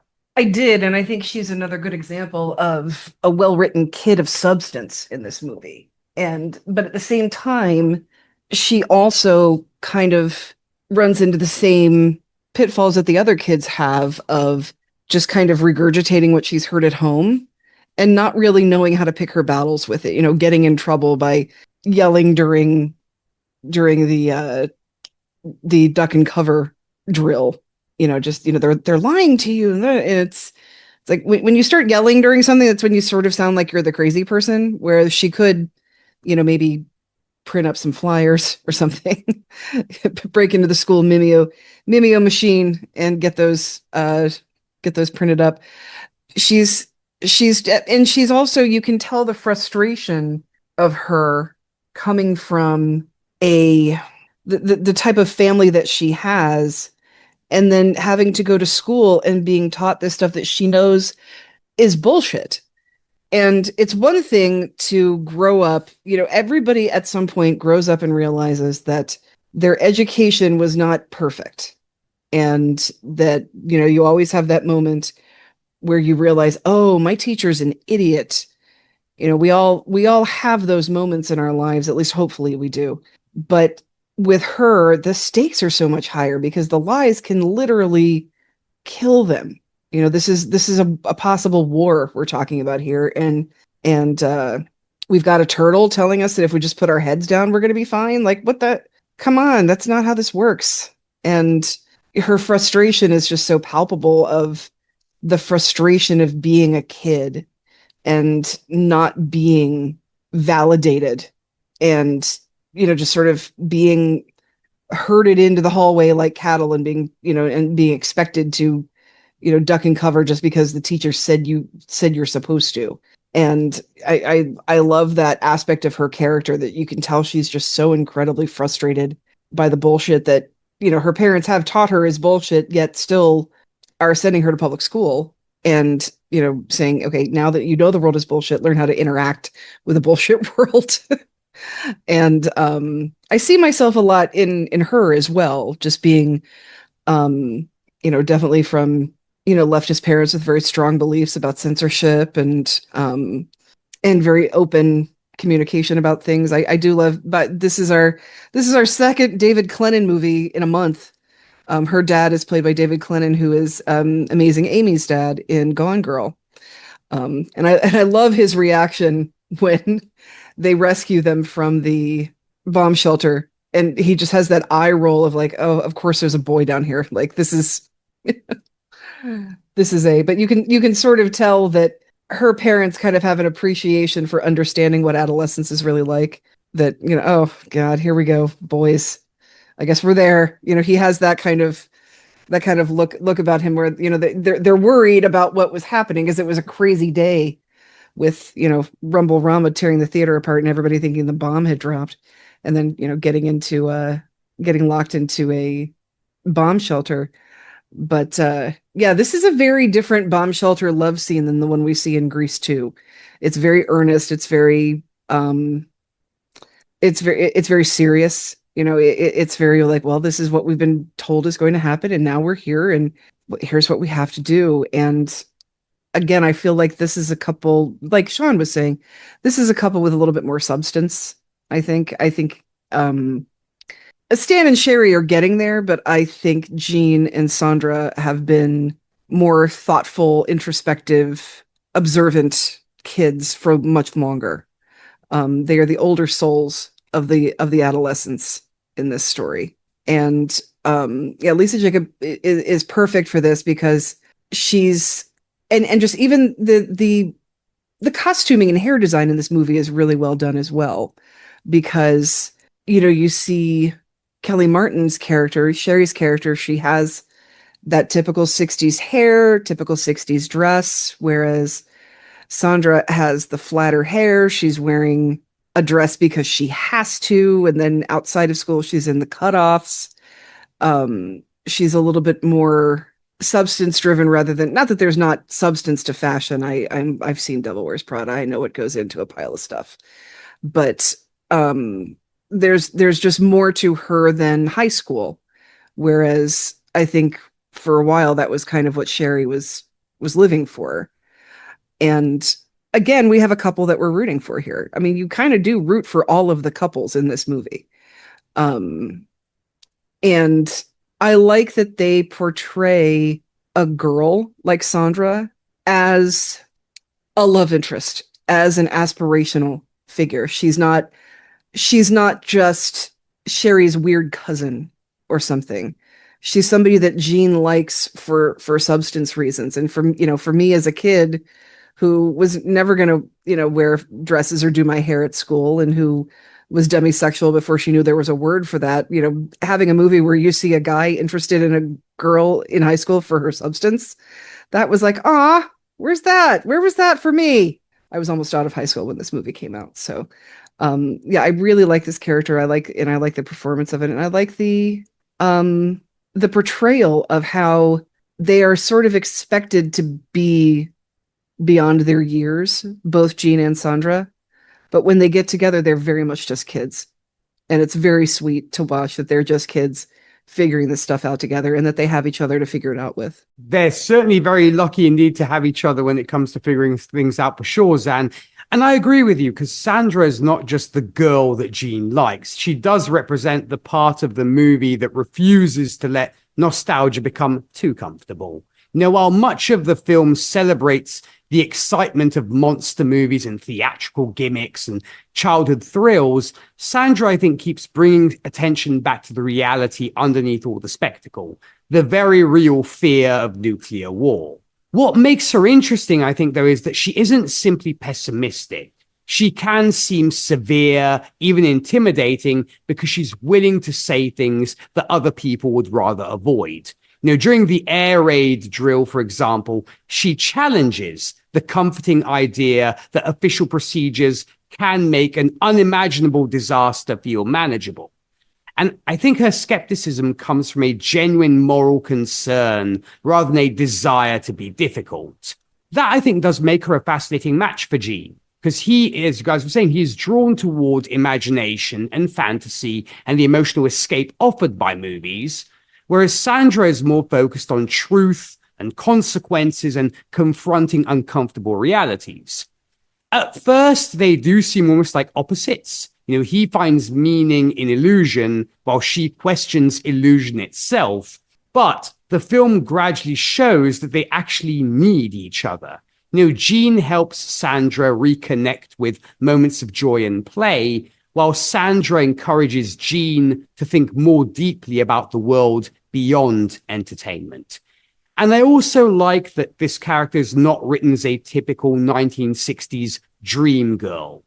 She isn't there simply to admire Jean or make him seem more mature. She has her own convictions and her own frustrations and her own perspective. And I think her intelligence is part of her appeal. But the film also allows her to be vulnerable and uncertain. And beneath the seriousness, yes, she's still a teenager trying to understand a frightening world.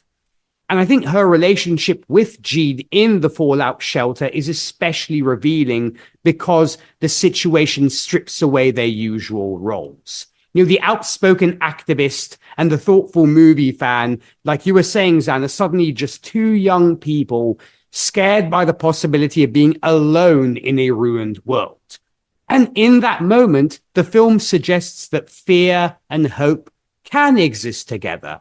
And in some ways, I think Sandra is the perfect counterpart to Lawrence Woolsey, because Lawrence creates artificial fear in order to entertain and bring people together. Sandra worries about the real fear that people are trying not to face. One is a magician of anxiety. The other is someone trying to look directly at it.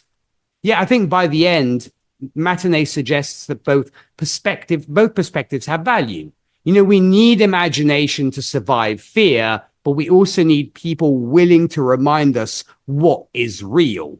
And I think that's what makes Sandra such a strong character, because she prevents the film from becoming just a warm memory of simpler times. And through her, the film remembers that the early 1960s were not only about drive-ins, monster movies, and youthful excitement. They were also about uncertainty, activism, and young people beginning to question the world they inherited. And yes, we love Lisa Jacob, we very much do. So let's round off our characters with two other entertaining characters. Of course, we have the aforementioned Robert Picardo as Howard, our theatre manager, and James Villemere, of course, as Harvey Starkweather, our juvenile delinquent and aspiring poet. So, Zan, starting with you, what did you make of Harvey and Howard? Well, Robert Picardo is just always fantastic, and he's fun when he's Weasley like this. And when I said before that the marketing of this movie, I think, focused a little too much on the Wonder Years aspect of it. I love that Robert Picardo is in it because he was also in the Wonder Years. And his character is kind of just there to give us exposition a little bit because, you know, he's there for us to have to, he's who the movie is explaining things to, really. He's who we explain Rumble Rama to. And he's who explains to the audience the concept of bomb shelters and that level of paranoia and fear going on. And his character is there to explain to the audience why we can't fit a lot of people into the balcony and what's wrong with the balcony. And so I think Robert Picardo does an adorable job of basically being the exposition character. There's not a ton to him. He is kind of weaselly and kind of, not terribly likable. One of those guys in a profession who makes a lot of money off of kids, but doesn't necessarily respect them as people all that much. And Robert Picardo is just great and entertaining. And I think he was a good choice for that, because he can go on an entertaining rant about, humidity and termites. And that's why we can't be in the balcony. Starkweather, on the other hand, is a kind of a terrifying character because, and he's so interesting too, because on the one hand, he represents the emotional aspect of kids, boys of his time, where struggles were not the whole suck it up aspect of 50s and 60s appearances of how things are. You just need to sort of suck it up and fly right type of thing. But that when you think about a character like this who has really no other real good outlet for his anger or, what's going on in his life, and other than poetry that is probably getting him called terrible names in this era, and you sort of see what a lack of focus on emotional intelligence can do to a person, especially somebody with a terrifying streak of anger that can lead to violence. And what's interesting about this movie is that he's played for laughs as sort of the dumb juvenile delinquent. But watching this movie, you realize just kind of how scary he really is as the kid with nothing to lose. Like I've said before, like when you're watching a movie like Back to the Future, the Biff character sort of played for laughs as like the dumb bully. But when we get to the scene, the rape scene in Back to the Future, and he says, McFly, just shut the door, turn around and walk away. It's terrifying. And her going, George, help me. It's really scary. The movie gets really dark for a few minutes, really quick.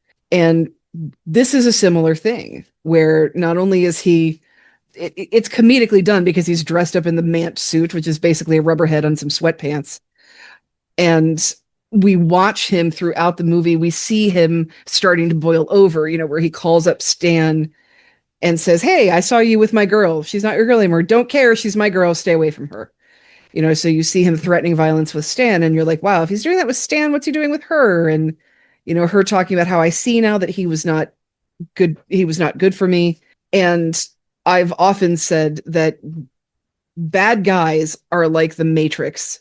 You can't be told, you have to be shown. And she's learning. You don't have a situation where the day is saved because Sherry goes back with Starkweather. And I love that about this movie, that she doesn't decide she'd rather have the bad boy and then Stan's left as the comic foil third wheel for the Jean and Sandra couple. He gets his just desserts in this movie. He goes to jail because not only does he turn up Rumble Rama to 5, which he's not supposed to do, he starts a panic and destroys a theater and tries to kidnap somebody with a knife, where he's realizing what he's done and how, the law is going to come and he's going to have to run away. And, Sherry, you're going to come with me. He gets real scary real fast. And like I said, it's a similar formula where he's sort of played for laughs, but when you think about him, he's really kind of terrifying. And what's interesting is to see him played by, again, the hair and the costuming in this movie is great. He has the greaser hair and the leather jacket, but he looks like a baby. I mean, you can tell he's very young, and he looks like a baby, and he's not having the success that our other characters are having with trying to figure out adolescence.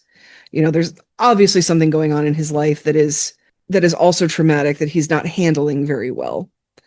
We don't really learn much about what that is, but he's scary. And this movie doesn't, like I said, he's sort of played for laughs, but at the same time doesn't shy away from the fact that this is a scary guy, and that what needs to happen to the scary guys at the end of the movie is they need to not get the girl. They need to be taken away in a police car, and a fate of jail happens. While he is a kid, and you can have some sympathy for the fact, like I said, you have sympathy for what a lack of focus on emotional intelligence can do to a generation. You also see that he's the only kid making this kind of mischief. Choices are made, and maybe he turned up the machine. Maybe his one day of training for his one day of work made him turn the machines up too high and destroy the theater, and also almost killed Jean's little brother, who went up into the balcony. At the end of the day, he puts a knife to Sherry and tries to kidnap her, and the movie does not reward that. And I love that about this movie as well. I 100% agree. As I'd mentioned before, I think had he been written by Stephen King, he'd be another Henry Bowers from It, of course. And that he's such a Henry Bowers, yeah. Exactly. And plus, those events did take place in 1962, so we would be in the same era roughly in the same era when it comes to this. And Sean, what did you make of the Henry Bowers of this movie and our theater manager? It's a really interesting analysis, Zan, with Henry, because I've always admired that for a villain who is played for laughs, that he is. I mean, he's a tough guy who recites poetry. Okay, yeah, look at this. Look at the dichotomy of things we've got going on here. But he's also the greaser. He's the 50s era tough guy. But we're in the 60s. And so he is representative of a world that has gone away. Much like Woolsey's monster movies are kind of from a bygone era, because Hollywood wasn't making a whole slew of these, atomic radiation movies as we got later into the 60s. The audience had changed. They had grown up somewhat unwillingly because of the events of the world. But he represents this, kind of lost moment in time, character-wise. And so he's always struck me as almost a tragic figure that has lost his way. And I don't mean to say that with any real sympathy for the guy. He's a jerk and totally got what was coming to him, and deservedly so. And at least we forget, not only does he kidnap Sherry, he attempts to kidnap Ruth. He's got a knife at her throat, first of all. And, he swaps out once he gets what he wants. But he's far more dangerous than he lets on. And I think, especially in light of current political pressures on this idea of returning to the supposed values of a time long gone, I think he's just smart enough to know that his place in the world is gone, that the world has moved on without him. And he's lashing out at anything and everything he can to try and hold on to what's his.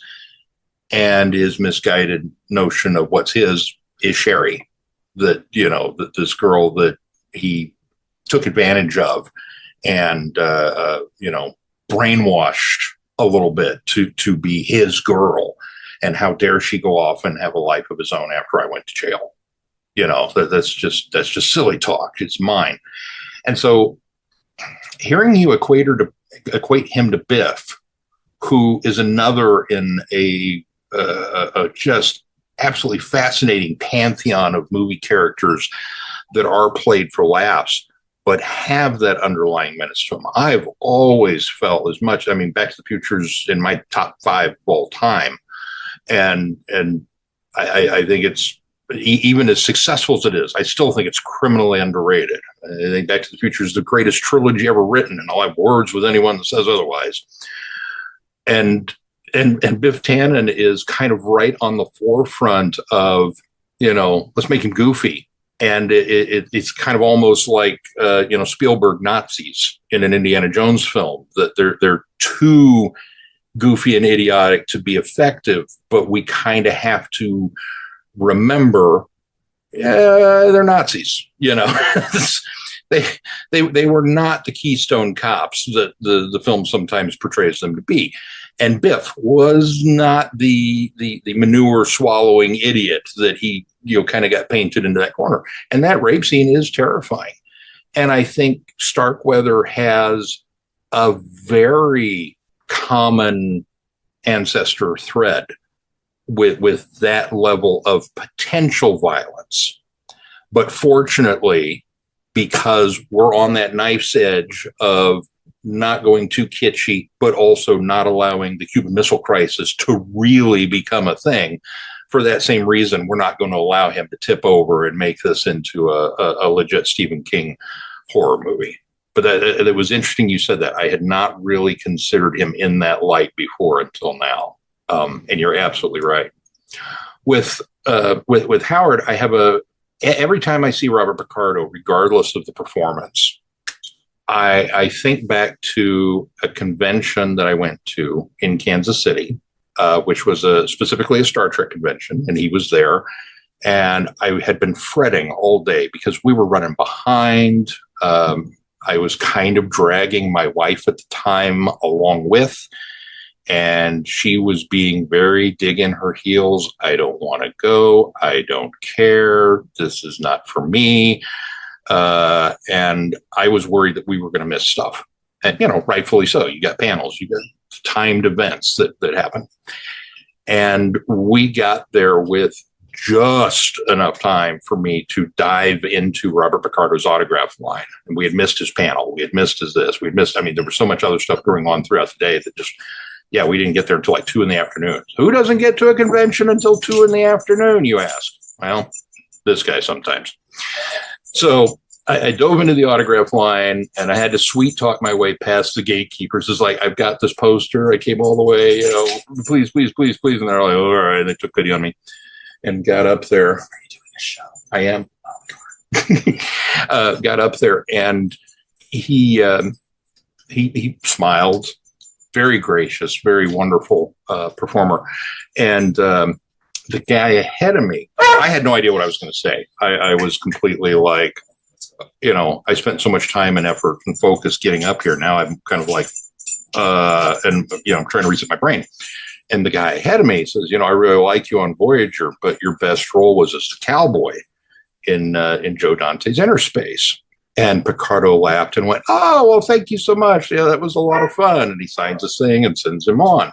And I come out with this big Voyager poster of the whole crew, and he kind of smirks and starts to sign. And I say, "Don't let him fool you. I enjoy you in Inner Space, but your best role was as the alien in Explorers." Which, if you've ever seen Explorers, he's completely covered nice up in one. rubber,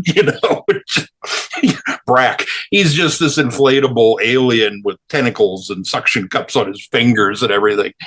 And he threw his head back and laughed and went, "Oh God, no!"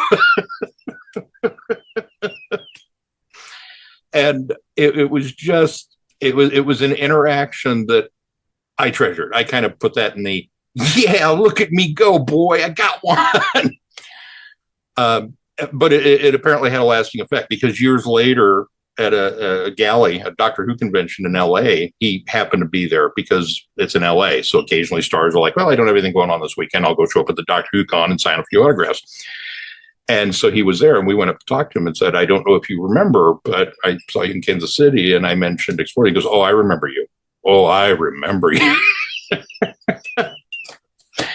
So whenever I see Robert Picardo in a film, that's the Robert Picardo that I'm thinking of, regardless of how weaselly his character is or not. And his movie theater owner is just such a kind of a delightful, he's almost the delightful scamp that we thought that Goodman was going to be initially. Because, as Zan pointed out, he makes all this money off of kids. I don't think he likes kids very much.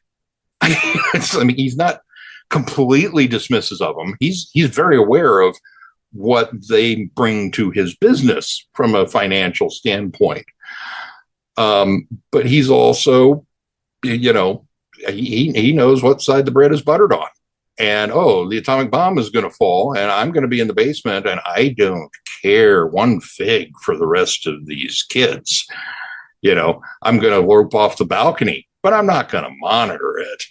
And so he does all these things that you kind of feel like are, dude, but then he's got his goldfish, and he's got to save the goldfish along with himself and into this atomic nuclear fallout blasted, horrible wasteland of a future. But the goldfish will be right, to the point where he then leaves the safety of the vault to go get food because he forgot to bring food in because he's so frazzled with everything else. And it's like, you're really kind of an interesting guy. I can't hate you totally, because I'm not supposed to. I'm just supposed to laugh at you like you're kind of a nerd and a tool, but you're maybe not horrible.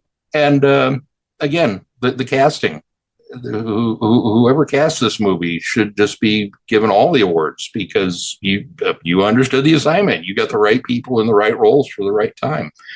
And he's another. It's just one more reason I love this film.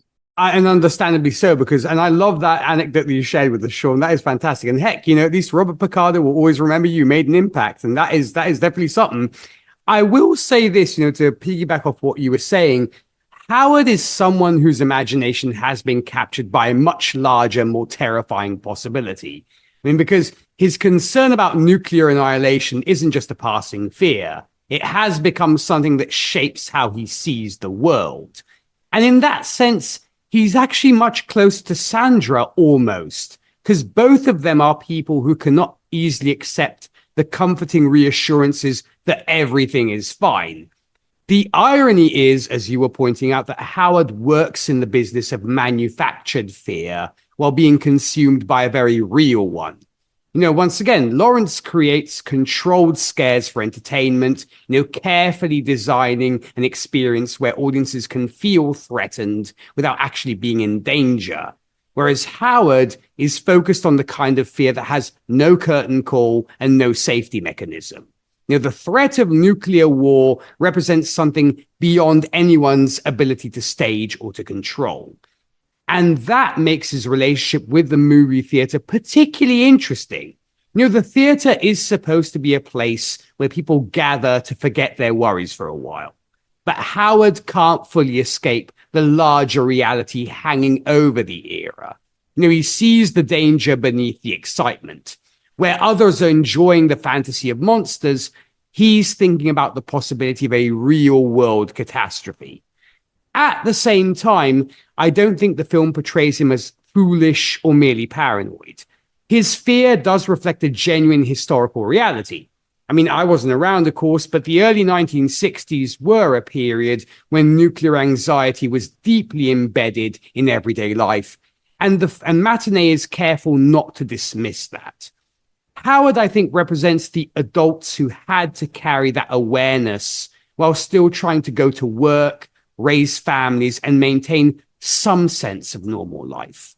What's especially interesting is how this character contrasts with Lawrence, because Lawrence understands fear as a communal experience, something people can laugh at, scream at, and enjoy together. Howard experiences fear as isolation, something that keeps him awake and makes the world feel fragile. One transforms fear into entertainment, and the other struggles with fear as a fact of existence.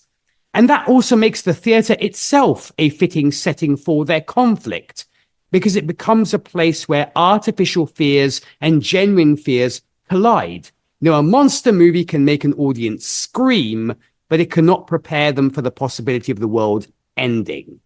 Yet, ironically, I think the act of gathering together, watching a film, and sharing an experience might be exactly what people need when facing that kind of uncertainty. So I think Howard is one of the film's most quietly tragic characters. He's not just a man worried about whether the show will work. He's someone trying to live in a world where the biggest threat imaginable is also completely outside his control. And I think his fear gives the movie a seriousness beneath all the charm and nostalgia. So getting to Harvey Starkweather, I agree, he's almost a dark mirror image of the movie's youthful characters, because at first, he seems like a classic teenage bully or delinquent, but the film makes him stranger and more pathetic than that. He's not simply a villain. He's someone who has become trapped in his own performance of toughness, as you guys were saying. The interesting thing about Harvey is that he fits perfectly into Lawrence's world, because Lawrence understands that audiences respond to monsters and fear, and Harvey literally becomes a monster for the show by wearing the Mant costume. The tragedy is that Harvey cannot separate the performance from reality. Everyone else understands the rules of the game. The monster is fake, the scares are controlled, and the danger is part of the fun. Harvey doesn't have that at distance. And his aggression comes from insecurity and a desperate need for control.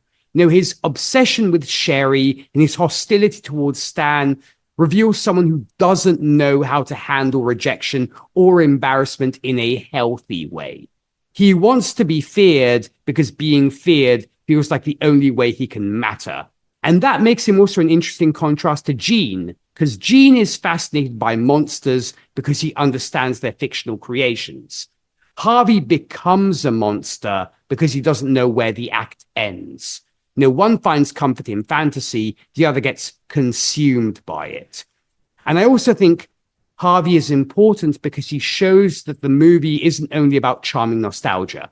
The film remembers that the early 1960s weren't just a time of innocence and Saturday matinees. There were real tensions among young people too. Anger and insecurity and confusion. And Harvey is the uncomfortable reminder that not every kind of fear comes from the big things happening in the world. So I think ultimately together, these two characters almost form a strange pair of opposites. Howard is an adult surrounded by chaos who tries to keep things grounded. Harvey is a young person surrounded by fantasy who loses his grip on reality. One represents responsibility, the other represents what happens when responsibility and emotional maturity haven't developed yet. They're both essential because they keep the movie from becoming pure nostalgia. The film loves movies, but it also understands the messy human beings watching them, which I think is very important. So let's get to how this movie ended. Of course, after the Cuban Missile Crisis has ended, hooray, Ruth and Lawrence leave for another premiere in Cleveland, Ohio, bidding goodbye to Sandra and Jean. Lawrence has grown fond of the two kids, telling Ruth he might like to have children after they marry. Sandra and Jean watch them drive away in Lawrence's new 1961 Cadillac, and Navy helicopters fly over the beaches in Key West, implying that Jean's father will soon return home. So, Sean, starting with you, what did you make of how the movie ended? Well, it ended exactly as how it needed to. It's a perfect fairy tale ending where evil has been vanquished and the good triumphed, and the movie was revealed to be, a movie, nothing too scary, although there were some intense moments, and you got back out into the sunshine and thought to yourself, thank God everything's all right. And, we drive off into the sunset. And Woolsey has the line about the kids, kind of implying that maybe he's grown up a bit. Maybe this experience has transformed him from the rather large man-child that he is to somebody that might be willing to handle a bit more responsibility. But he also has to ask Ruth for money to tip the driver who brings his new caddy around. So maybe not. And we get a hopeful Jean and why can I not remember her name? Sandra on the beach, watching this helicopter, which the length of time we spend on the helicopter before the fade out certainly seems to imply that it's carrying Jean's dad. It's not just a helicopter. It's the helicopter. Dad's coming home, and won't this be great? And you'll get a chance to meet him, which hopefully goes well. But yeah, it's a perfect movie with a perfect ending. It's exactly what you needed after all that. Well said. And Zan, while you wait for Lawrence's new 1961 Cadillac to pull up in Cleveland, Ohio, what did you make of the ending? Yeah, I wish I could have been there for that. Sean's right. It's exactly how it should have ended. And it does a great job of ending the way the Cuban Missile Crisis ended, where it just was, okay, Russia says they're going to dismantle the bombs and they're going to take them away, and life goes back to as normal as it can. But things are different. There's a paranoia now of somebody can come get us. And that was not, we'd gone through 2 world wars that didn't really affect us geographically speaking. And we had confidence bordering on hubris at the time. And the Cuban Missile Crisis showed us, no, it can get here. It can get here. It can be frightening. And I think we have those moments as a country. We had a civil war, then we had a Civil War Part 2, basically, with our War of 1812. And then most of our wars have been elsewhere. But we have things that show us, things like the Cuban Missile Crisis, things like 9/11, that show us things can happen here, and things get scary, and we get paranoid, and things get different, and we can either be vigilant, or we can be cynical, or we can be both, or we can be paranoid, or we can be blindly optimistic, and I think what happens to all the characters at the end of this, and we've talked before how when we have a movie that takes place in a certain time of history, it ends the way it ends because that's how it ended. But this one ends with not just how it ended, but how it changed people. How it, even if, like Sean was saying, even if the glimpses of maturity are only for a few minutes, it made people, forced people to think about things. It forced people to think about what they want, who they are, and what's really important. And like I said, I do really, my favorite thing about the end of this movie is that Starkweather doesn't stop because Sherry says she'll go with him. And I think that there are a ton of movies that could have gone that way. He stops because he needs to be removed from this town. He needs to be removed from this part of the culture. And like Sean was saying, there's not a place for him anymore. He looks like a 50s greaser into the 60s. His relevance is gone, and there's not much left for someone who makes those kinds of choices when their relevance is threatened. And And I love that wasn't the resolution for him.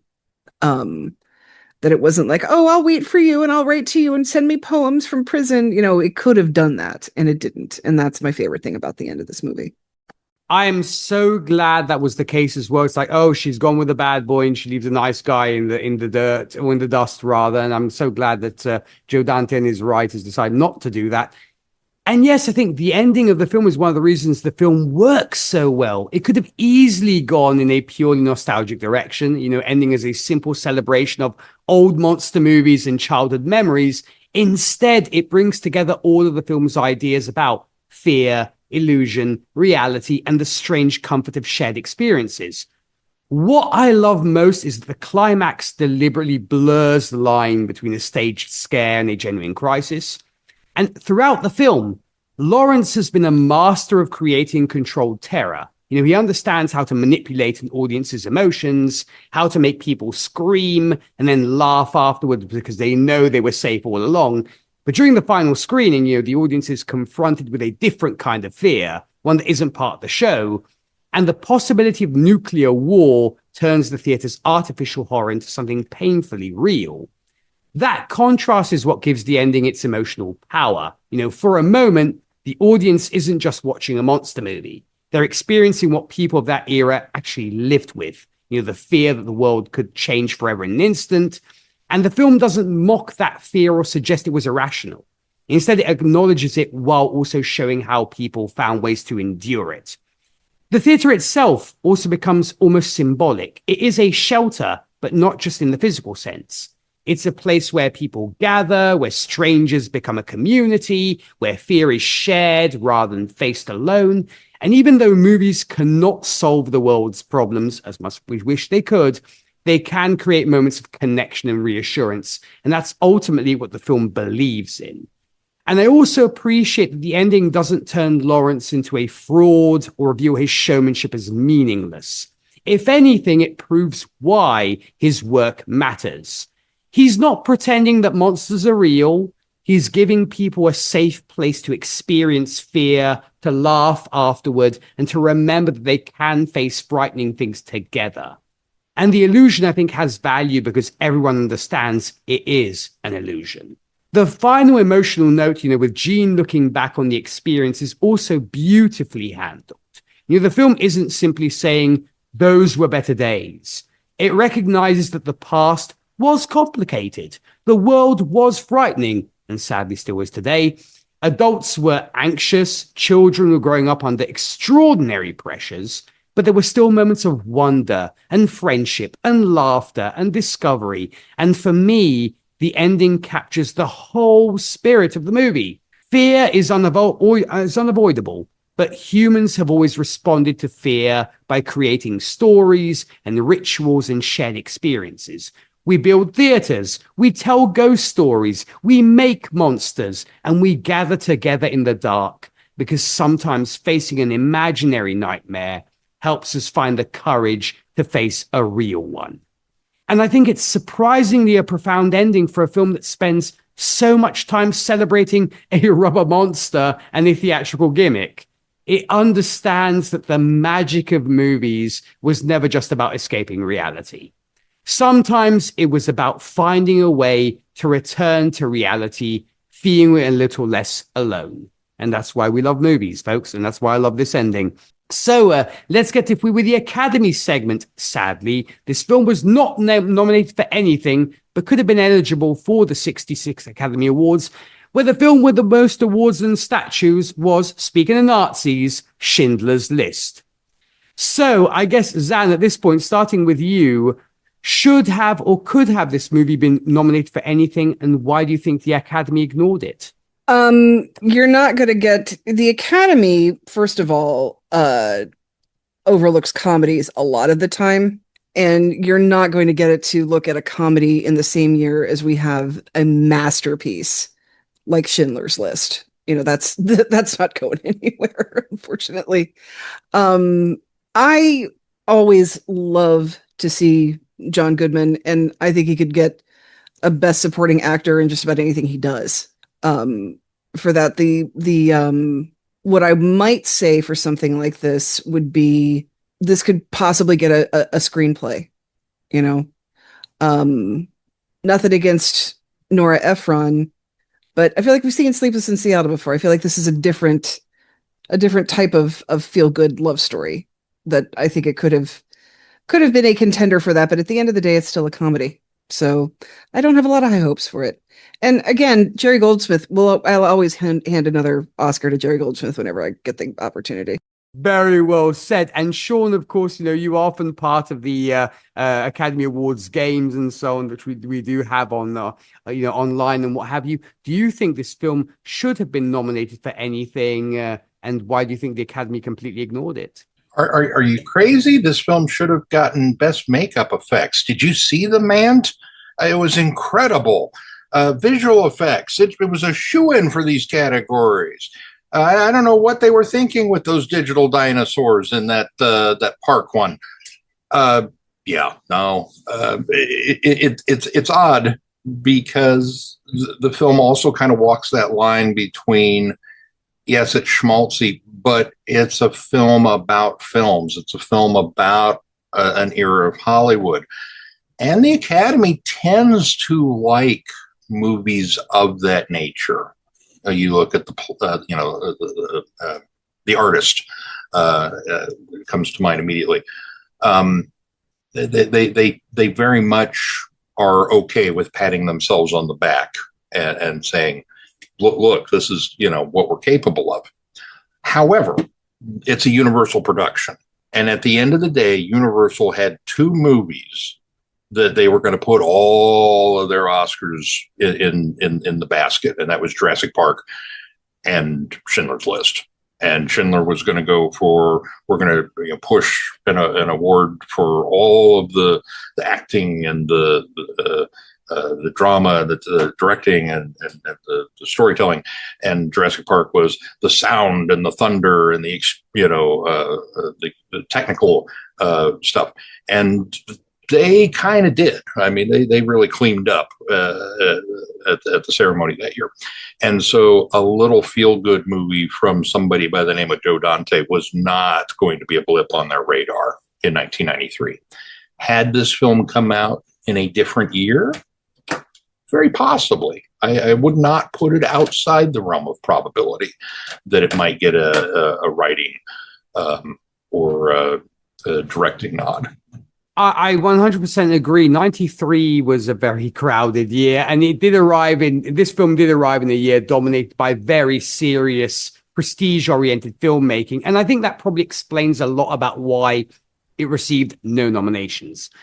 I think if we judge this film purely on craft and artistic merit, there are definitely categories where it could have been a legitimate contender. I mean, it was the kind of film the Academy historically, when it comes to this Schindler's List is the kind of film the Academy historically gravitates toward. It's a monumental historical drama, a moral statement, and a technically accomplished production. Against that backdrop, like you were saying, Sean, a warm, nostalgic, genre-focused film like Matinee was always going to face an uphill battle. But that does not mean it wasn't worthy.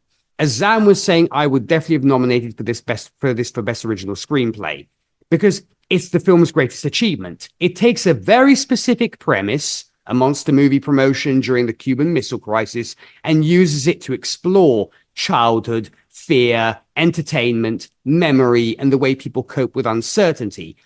The writing has such a rare balance. It's funny without becoming a parody, it's sentimental without becoming sugary, and historically aware without becoming a lecture.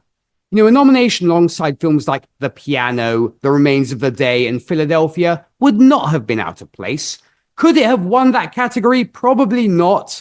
I mean, The Piano had the kind of artistic reputation the Academy often awards, and Schindler's List dominated the conversation, but I think a nomination would have been very defensible. Also, I would say Best Art Direction or Production Design. This is another category that I think it deserved attention because the film recreates early 1960s Key West with tremendous specificity. The theaters, the advertisements, the storefronts, the clothing, the military, the atmosphere, and the whole culture surrounding moviegoing. It doesn't just recreate a period, It recreates a feeling. I think the challenge is that the Academy often rewards production design that feels grand or visibly transformative. A film like Matinee uses design in a subtler way. It creates authenticity rather than spectacle, which is sometimes overlooked. Also, as you guys were alluding to, best costume design. I mean, the costumes are not flashy, but they're carefully period-specific and help define the world. Again, the problem is that subtle historical accuracy often loses to more immediately impressive work. I would definitely have also thrown in Best Supporting Actor for John Goodman, because he gives the film its energy. He could have played Lawrence as this cartoonish carnival barker, but instead he finds the humanity underneath the performance. The character is funny and theatrical and intelligent and oddly touching. And I think John makes you believe in the importance of showmanship.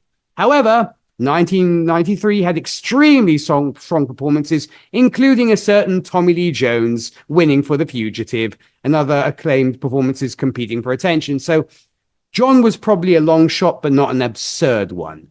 Now, why did the Academy overlook it? I have a few theories on this one. First off, Zan was mentioning this a lot throughout the course of this review. It was marketed as entertainment rather than prestige. And as we know, the Academy has often struggled to recognize films about pop culture, especially when they are funny or nostalgic.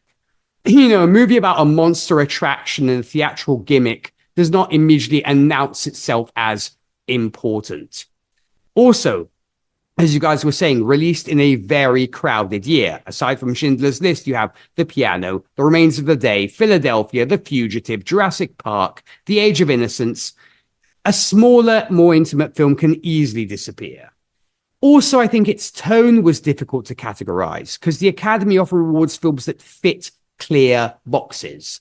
Matinee is a coming-of-age story, it's a comedy, it's a historical film, it's a love letter to cinema, and a Cold War drama all at the same time.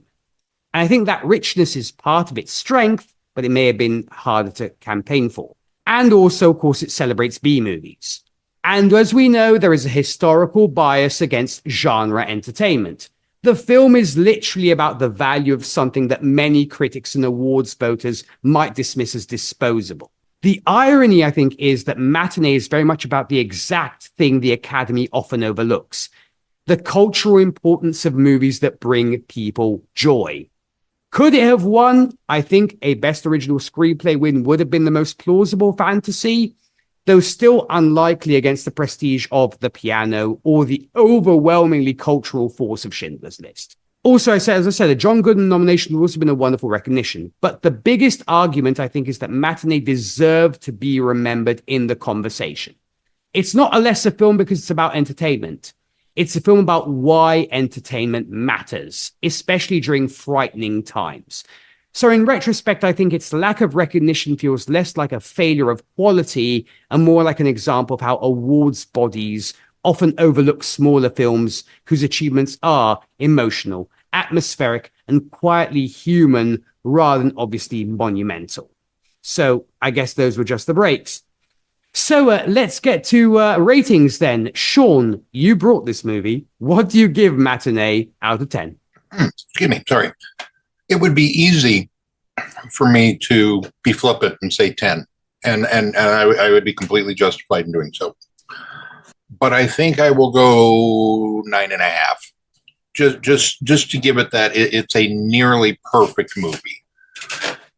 There isn't anything to me that stands out as a nagging flaw. There is nothing that I would say that's totally wrong. You know, you can't do that or anything. And it definitely pushes all the right buttons. But I fear that sometimes in this industry, you lose a little bit of respect and prestige by saying, oh, that's great. Oh, that's fantastic. Oh, that's wonderful. And everybody goes, yeah, but you also liked this.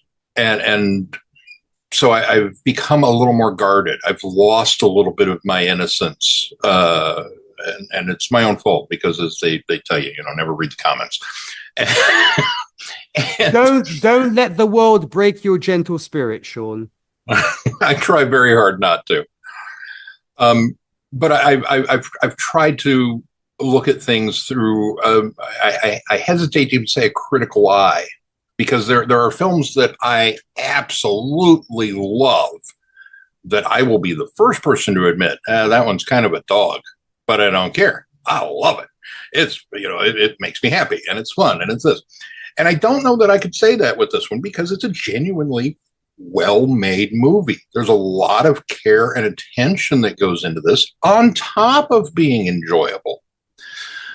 So I don't necessarily feel like it's fair to dock points on one versus the other. So I've talked myself into it. It's a 10. Totally fair, and definitely makes sense. And of course, if it brings you joy, that's always a wonderful thing, of course. Zan, you celebrate things bringing people joy. What do you give this one out of 10? Yeah, I give this one a 9 out of 10. It's not exactly a perfect movie, but it's as perfect as it's going to get for what it is. And I honestly don't think that high critical acclaim is what Lawrence Woolsey would have wanted in the first place. So I'm comfortable. I'm comfortable with my 9, but it's bravo, really bravo. Thank you.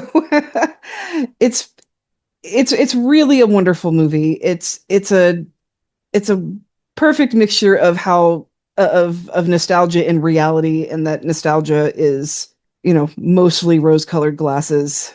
And it's wonderful performances, and like I said, it is extremely underrated, I think. But it's really wonderful. Yeah, it's a I don't give 10s very often, so I'm gonna stick with that. But it is definitely a 9 for me. I am right there with you, Zan. I'm also going to give this a 9 out of 10. The reason why I wouldn't give it a perfect score is that it does have a few limitations. Some of the supporting characters are more lightly sketched than others, and the film occasionally does feel like it's juggling several ideas at once. The teenage subplots, the family drama, the Cold War anxiety, and the movie business satire don't always receive equal development. And also a few moments feel more like charming observations than fully explored story threads. But like you guys said, what it does brilliantly, it does better than most films. The biggest strength is, as we've been talking about throughout the course of this review, is the emotional intelligence. It could have been a simple nostalgia piece about old monster movies, but it understands that nostalgia is complicated. It doesn't look back at the early 60s and say, those were simpler times. Instead, it says, those were frightening times, and people found ways to create joy anyway. That distinction is what gives the film its lasting power. The screenplay is exceptional in how it connects two very different kinds of fear: the artificial fear created by movies and the genuine fear of nuclear destruction. The monster on the screen and the possibility of real-world catastrophe are placed side by side, and the film asks why humans are drawn to frightening stories when reality itself can be frightening enough. The answer I think it gives is surprisingly moving, because shared experiences help us face things that scare us. Also, the performances are another major reason for the 9 out of 10.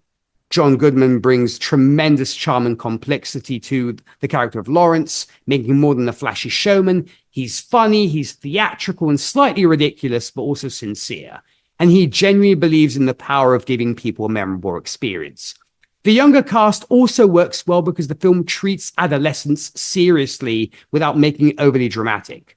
The atmosphere is probably my favorite aspect. The recreation of early 1960s America feels lived in rather than decorative. The movie theaters, once again, the advertisements, the military presence, the clothing, and social mood all contribute to the sense that you're watching not just a story, but a moment in time. Most importantly, this film understands something fundamental about cinema. Movies are communal experiences. The magic isn't only what's projected on the screen. It's in the audience sitting together, reacting together, and briefly sharing the same emotional space. And that idea feels even more meaningful now, when movie going has become more individualized. It isn't a flawless masterpiece in the way something like Schindler's List or The Piano might be described, but it's a beautifully crafted, deeply affectionate film that understands why we go to the movies in the first place. It's funny, it's thoughtful, it's warm, and it's quietly profound. And I think it deserved far more attention than it received, and its reputation has only improved as more people thankfully have recognized that it isn't really a film about monster movies. It's a film about how people use stories, imagination, and each other to get through scary times. And the gods know we need more of these movies. So let's see what our listeners made of this film. Getting to gold standard feedback this week, we have some from the wonderful Dave Proctor. So Zan, what does Mr. Proctor have for us this week? Before I get into Dave Proctor, I will say that everything I just said, I'm giving Mant 10 out of 10 when it comes to parody and pastiche and homage. Mant, if you have the Shout Factory Blu-ray, Mant all put together in a little short film is there. You can find it on YouTube. It is one of the most brilliant parodies I've ever seen. I love it. So anyway, back to Dave. Dave says, "Hello, cinephiles. Nice one. This movie was very entertaining, and I like John Goodman in most things. He is very versatile and played this part convincingly. The rest of the cast did a fine job, but no one else really stood out particularly. The child actors carried their individual loads well enough, a challenge for sure. I really like the backdrop of the Cuban Missile Crisis. It adds to the plot in a nice way. I was aware of the fear of nukes and the horror industry capitalizing on it. This was a twist and a bit of a behind-the-scenes story. It is a simplified story for sure, but it kept the movie light and entertaining where it could have gotten preachy. Loved it. Keep them coming." Thank you, Dave. I love this one too. Glad you enjoyed it, Dave. Exactly. Glad you enjoyed it. Exactly. That's one of the great things about it. And so glad to hear from Dave, of course. So, of course, dear listeners, if you want to be like the wonderful Dave Proctor and share your thoughts on the films we discuss here, you can do so by shooting an email to goldstandardoscars@gmail.com. Once again, goldstandardoscars@gmail.com. Be sure to follow us on our social media. You can find us on X as Oscars Gold, Facebook as Gold Standard, the Oscars podcast, and of course, Blue Sky, where we're also at Oscars Gold. We love hearing from you guys and we appreciate the follow and the support. Also, if you'd like to hear us discuss your favorite movies, you can join our wonderful family of patrons on Patreon and check out what we have going on there. Of course, you also get to unlock our previous reviews of such films selected by our patrons, such as recently Godzilla -1, The Shawshank Redemption, Finding Neverland, Prey, and many more. So to join our Golden Army, head on over to patreon.com/goldstandardoscars. And a big thank you to our wonderful patrons for their support. Speaking of which, next month, as of this recording, our patrons have selected The Color Purple for us to review. Another happy-go-lucky, uplifting movie, but a very important one nonetheless. That said, of course, regardless of the platform you're listening to this podcast on, be sure to rate and review us, as that keeps that algorithm stimulated. Believe you me, it needs a lot of stimulation, because it allows our show to reach more like-minded ears like yours. Tell your friends, tell your enemies, tell your mants. We don't care. Just spread the good word. Big thank you to those who have done so, and a future thank you to those who will. So, speaking of finding people and the fantastic things they do, Sean, when you're not here gracing us with your presence in the Gold Standard Theatre, where can folks find you on the interwebs? Well, usually I am out and about fighting crime dressed as Batman, but when I'm not doing that, you can find me at flickswfriends.com, which is the main website for Flicks with Friends. We're also on Facebook, facebook.com/flickswfriends. And of course, like any amazing theater aficionado who just can't get enough, we are, of course, on Letterboxd. If you're not on Letterboxd, you need to be. And thank you to one of my patrons, Rick, who talked me into this silly thing, because I spend entirely too much time on this site. If you're wanting to find us there once again, Flicks W Friends, just go to Letterboxd. It's LETTERBOXD.com. Fantastic stuff. And speaking of folks who I know are on Letterboxd, Zan, where can folks find you? You can find me with our friend Charles Skaggs on our podcast, Drunk Cinema, where we watch our favorite movies and over our favorite adult beverages and discuss them and record that discussion for your entertainment. I was watching this movie thinking, we should drunk cinema matinee. Just another reason to watch matinee, as I would think was what I was looking for. If you're looking for me on social media, your best bets would be Instagram, TikTok, or Letterboxd. And I just joined Tumblr, so we'll see how that goes. My handle on all of those is Udanax19. Fabulous stuff indeed. And when it comes, of course, to our missing co-host, Rachel Friend, you can, of course, find her and her wonderful co-host on the Five-ish Fangirls podcast, where they do review any and every topic from the female perspective, geeky and nerdy, of course, because, as Rachel says, fangirls are real fans too. And of course, for more information about that, you can visit their website, the5ishfangirls.com, where you can also then connect with all their personal social media accounts as well. When it comes to myself, you can find me at my day job hosting the radio show Whiskey and Cigarettes, where we play the very best and nothing but the best of country music for you guys, from Alabama to Bailey Zimmerman. And for more information about that, you can visit our website, which is whiskeyandcigarettesshow.com. Podcast-wise, if you're fans of those superhero movies, you can find myself and Keith Bliss on Happiness in Darkness, the superhero movie podcast, where we do discuss any and every superhero movie under the sun.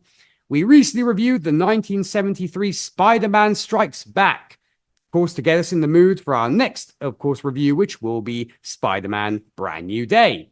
And last but certainly not least, myself and that Charles Skaggs guy will soon be returning to the Fandom Zone podcast, where we finish reviewing Spider-Noir. It's all about the spiders lately. Coming up next, we're going to be reviewing going to the DC world, and Charles will be driving the bus on that discussion, and it will be Lanterns. You get some Green Lantern action, and looking forward to that. And speaking of this to come on this show, next time as our wait for the 99th Best Picture to reveal itself continues. Speaking of aliens and fantastic places, we are going to be reviewing a film that Zan selected, and that film is the 1973 René Laloux film, Fantastic Planet, or La Planète Sauvage. So first off, Sean, thank you so much on behalf of myself, Zan, and Rachel for joining us today. It was a joy having you on. And of course, we look forward to having you back with us again with more of your movie selections. As always, I appreciate the invite, and thank you so much for having me. We certainly appreciate it, of course. So, Zan, Rachel's not here. Anything you would like to add on our upcoming movie or anything else before we sign off? Well, Sean, definitely thank you for bringing this movie as well. Thanks for coming and thanks for bringing this movie. And just Fantastic Planet, just a reminder, kids, animation does not mean kids movie. So that's a just a reminder. This is not a boy, we'll have a discussion about what should have gotten a nod for best original score. I love the score of this picture. So I'm excited I'm excited to talk about it, and I'm looking forward to being able to have a reason to watch it again. I am very excited to rewatch this. It has been a hot minute since I've seen it. Looking forward to revisiting it, of course. So I think it will make for a great discussion indeed. So, of course, dear listeners, thanks as always for listening to the show and supporting us. We will see you next time with Fantastic Planet and on Patreon with The Color Purple. Until then, big thank you once again to Sean Collins for joining us. And, of course, to Dave Proctor for writing in. Until then, enjoy those movies. Keep that popcorn hot. Big thanks to you all once again for the privilege of your time. Ciao, my people.